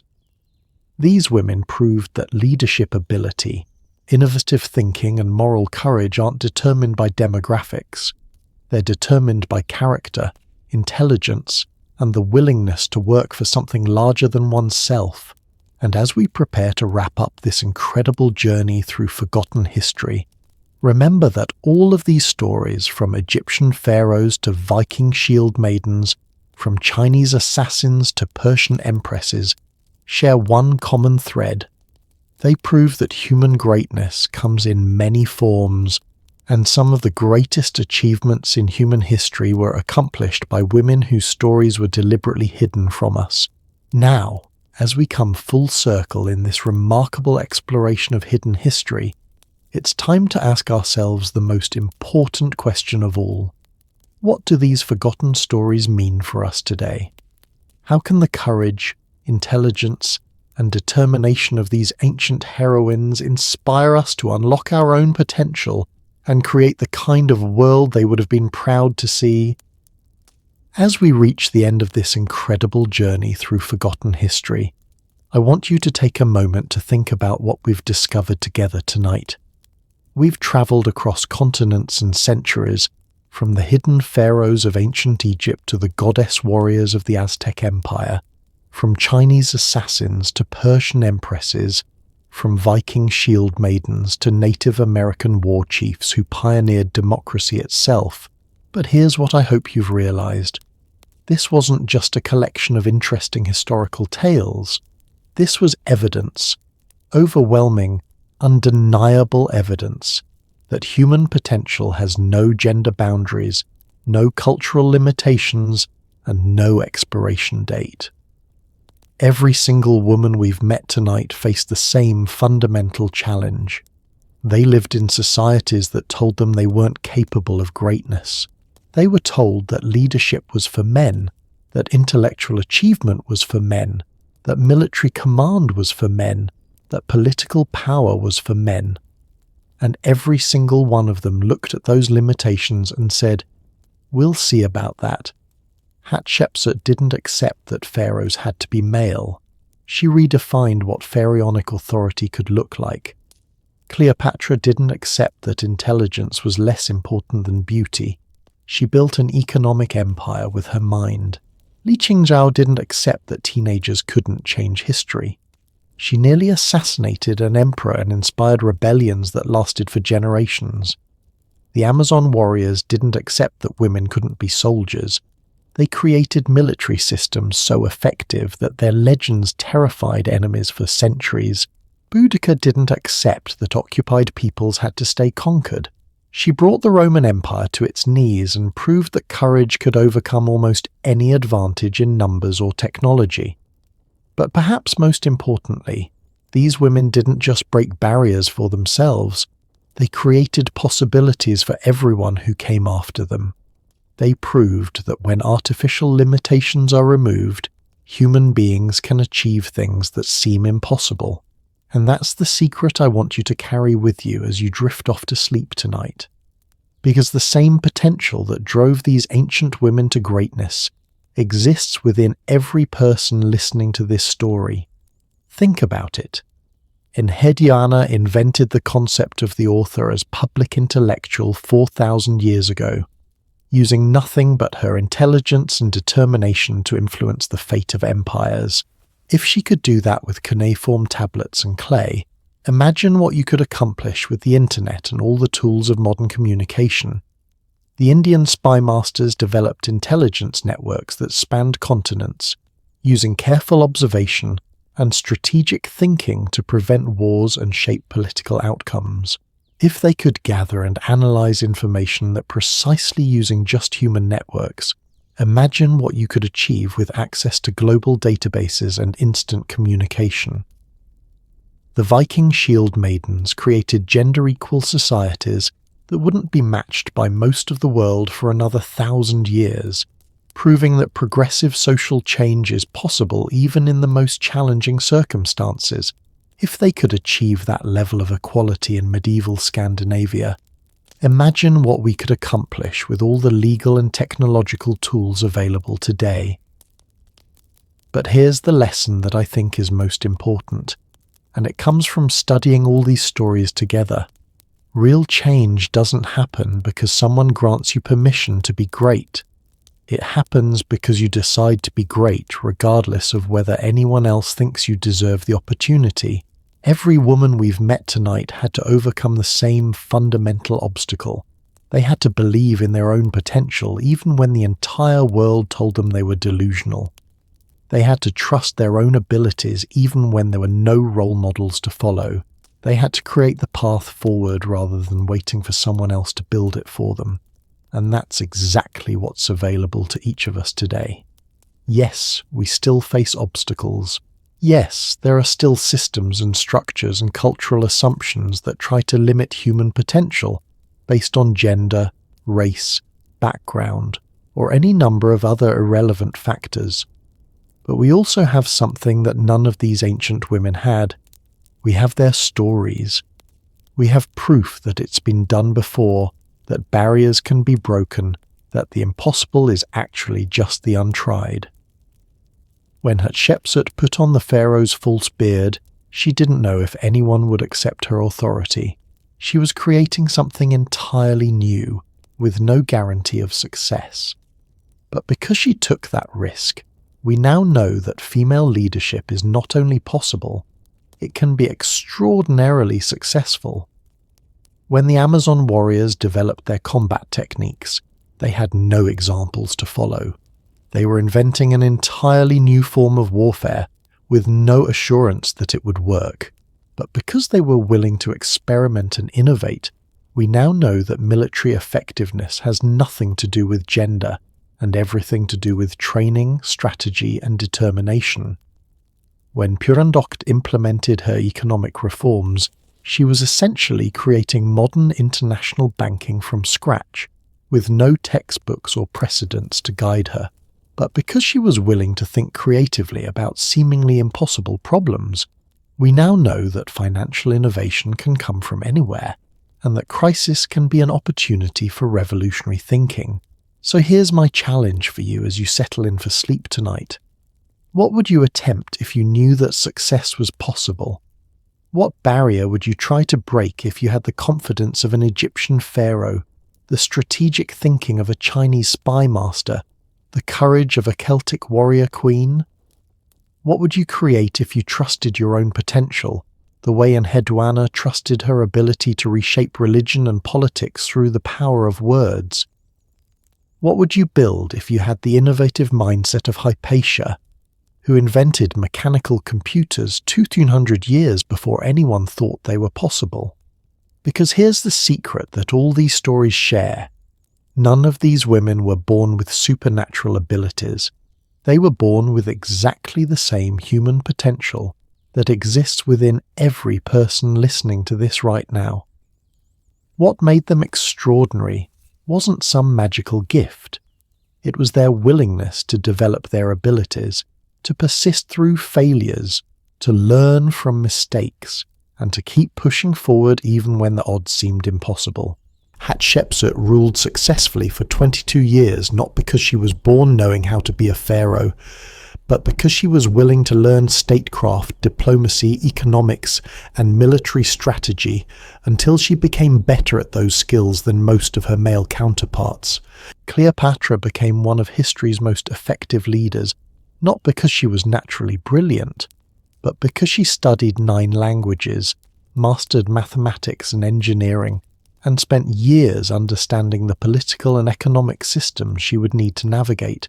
The Viking shield maidens became legendary warriors not because they were born fighters, but because they trained constantly, learned from every battle, and developed tactical innovations that gave them advantages over larger and stronger opponents. These women understood something that we sometimes forget in our modern world, that greatness is not a talent you're born with.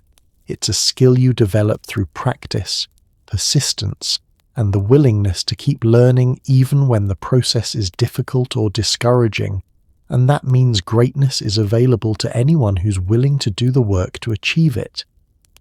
But there's one more lesson from these stories that I want to share with you, because I think it's the most important of all. Every woman we've met tonight faced moments when they could have given up, when the obstacles seemed too overwhelming, when continuing forward required more courage than any reasonable person should be asked to summon. And in those moments, they made a choice. They chose to continue not just for themselves, but for all the people who would come after them. They chose to break barriers not just to achieve their own goals, but to create possibilities for future generations. Hatchepsut endured systematic erasure from historical records, but her example survived to inspire other women who dared to seek political power. Hypatia died defending intellectual freedom, but her commitment to rational inquiry helped plant seeds that would eventually grow into the Renaissance and the scientific revolution.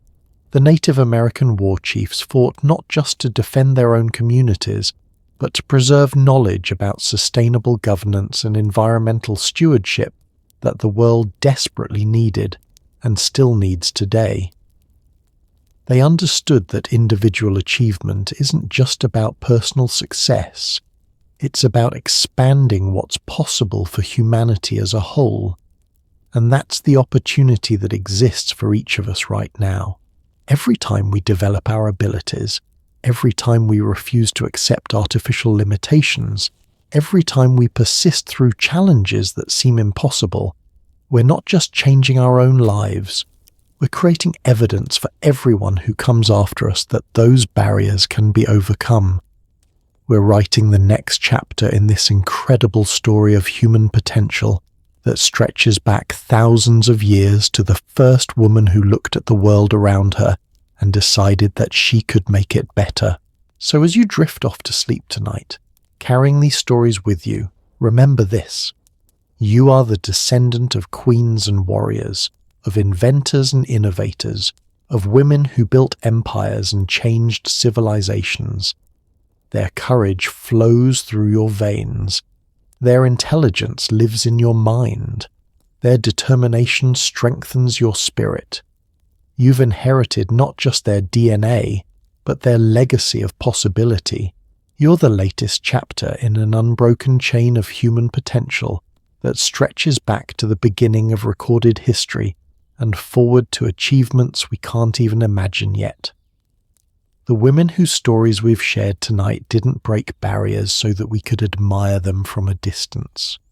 They broke barriers so that we could walk through the openings they created and break even more barriers beyond. They didn't achieve greatness so that we could say, "Wasn't that impressive?" They achieved greatness so that we could say, "If they could do that, imagine what we can do." Their message to us across the centuries is simple. The future is not something that happens to you. It's something you create. And you have everything within you that you need to create a future that would make these ancient heroines proud to call you their descendant. Sweet dreams, and remember, tomorrow is your chance to write the next chapter in this incredible story of human possibility. Thank you for joining me on this remarkable journey through the hidden stories of history's most extraordinary women. These tales of forgotten greatness remind us that human potential knows no boundaries, and that the courage to change the world exists within each of us, waiting for the right moment to emerge. I hope these stories inspire you to dream bigger, reach higher, and never accept limitations on what you can achieve. The women we've met tonight prove that greatness isn't about the circumstances you're born into. It's about what you choose to do with the opportunities and challenges life presents. Until our next journey through the fascinating corridors of hidden history, keep exploring, keep questioning, and keep believing in the extraordinary potential that lies within you. The world needs your unique gifts, just as it needed theirs. Good night. And may your dreams be filled with possibilities as limitless as the achievements of the remarkable women whose stories we've shared tonight.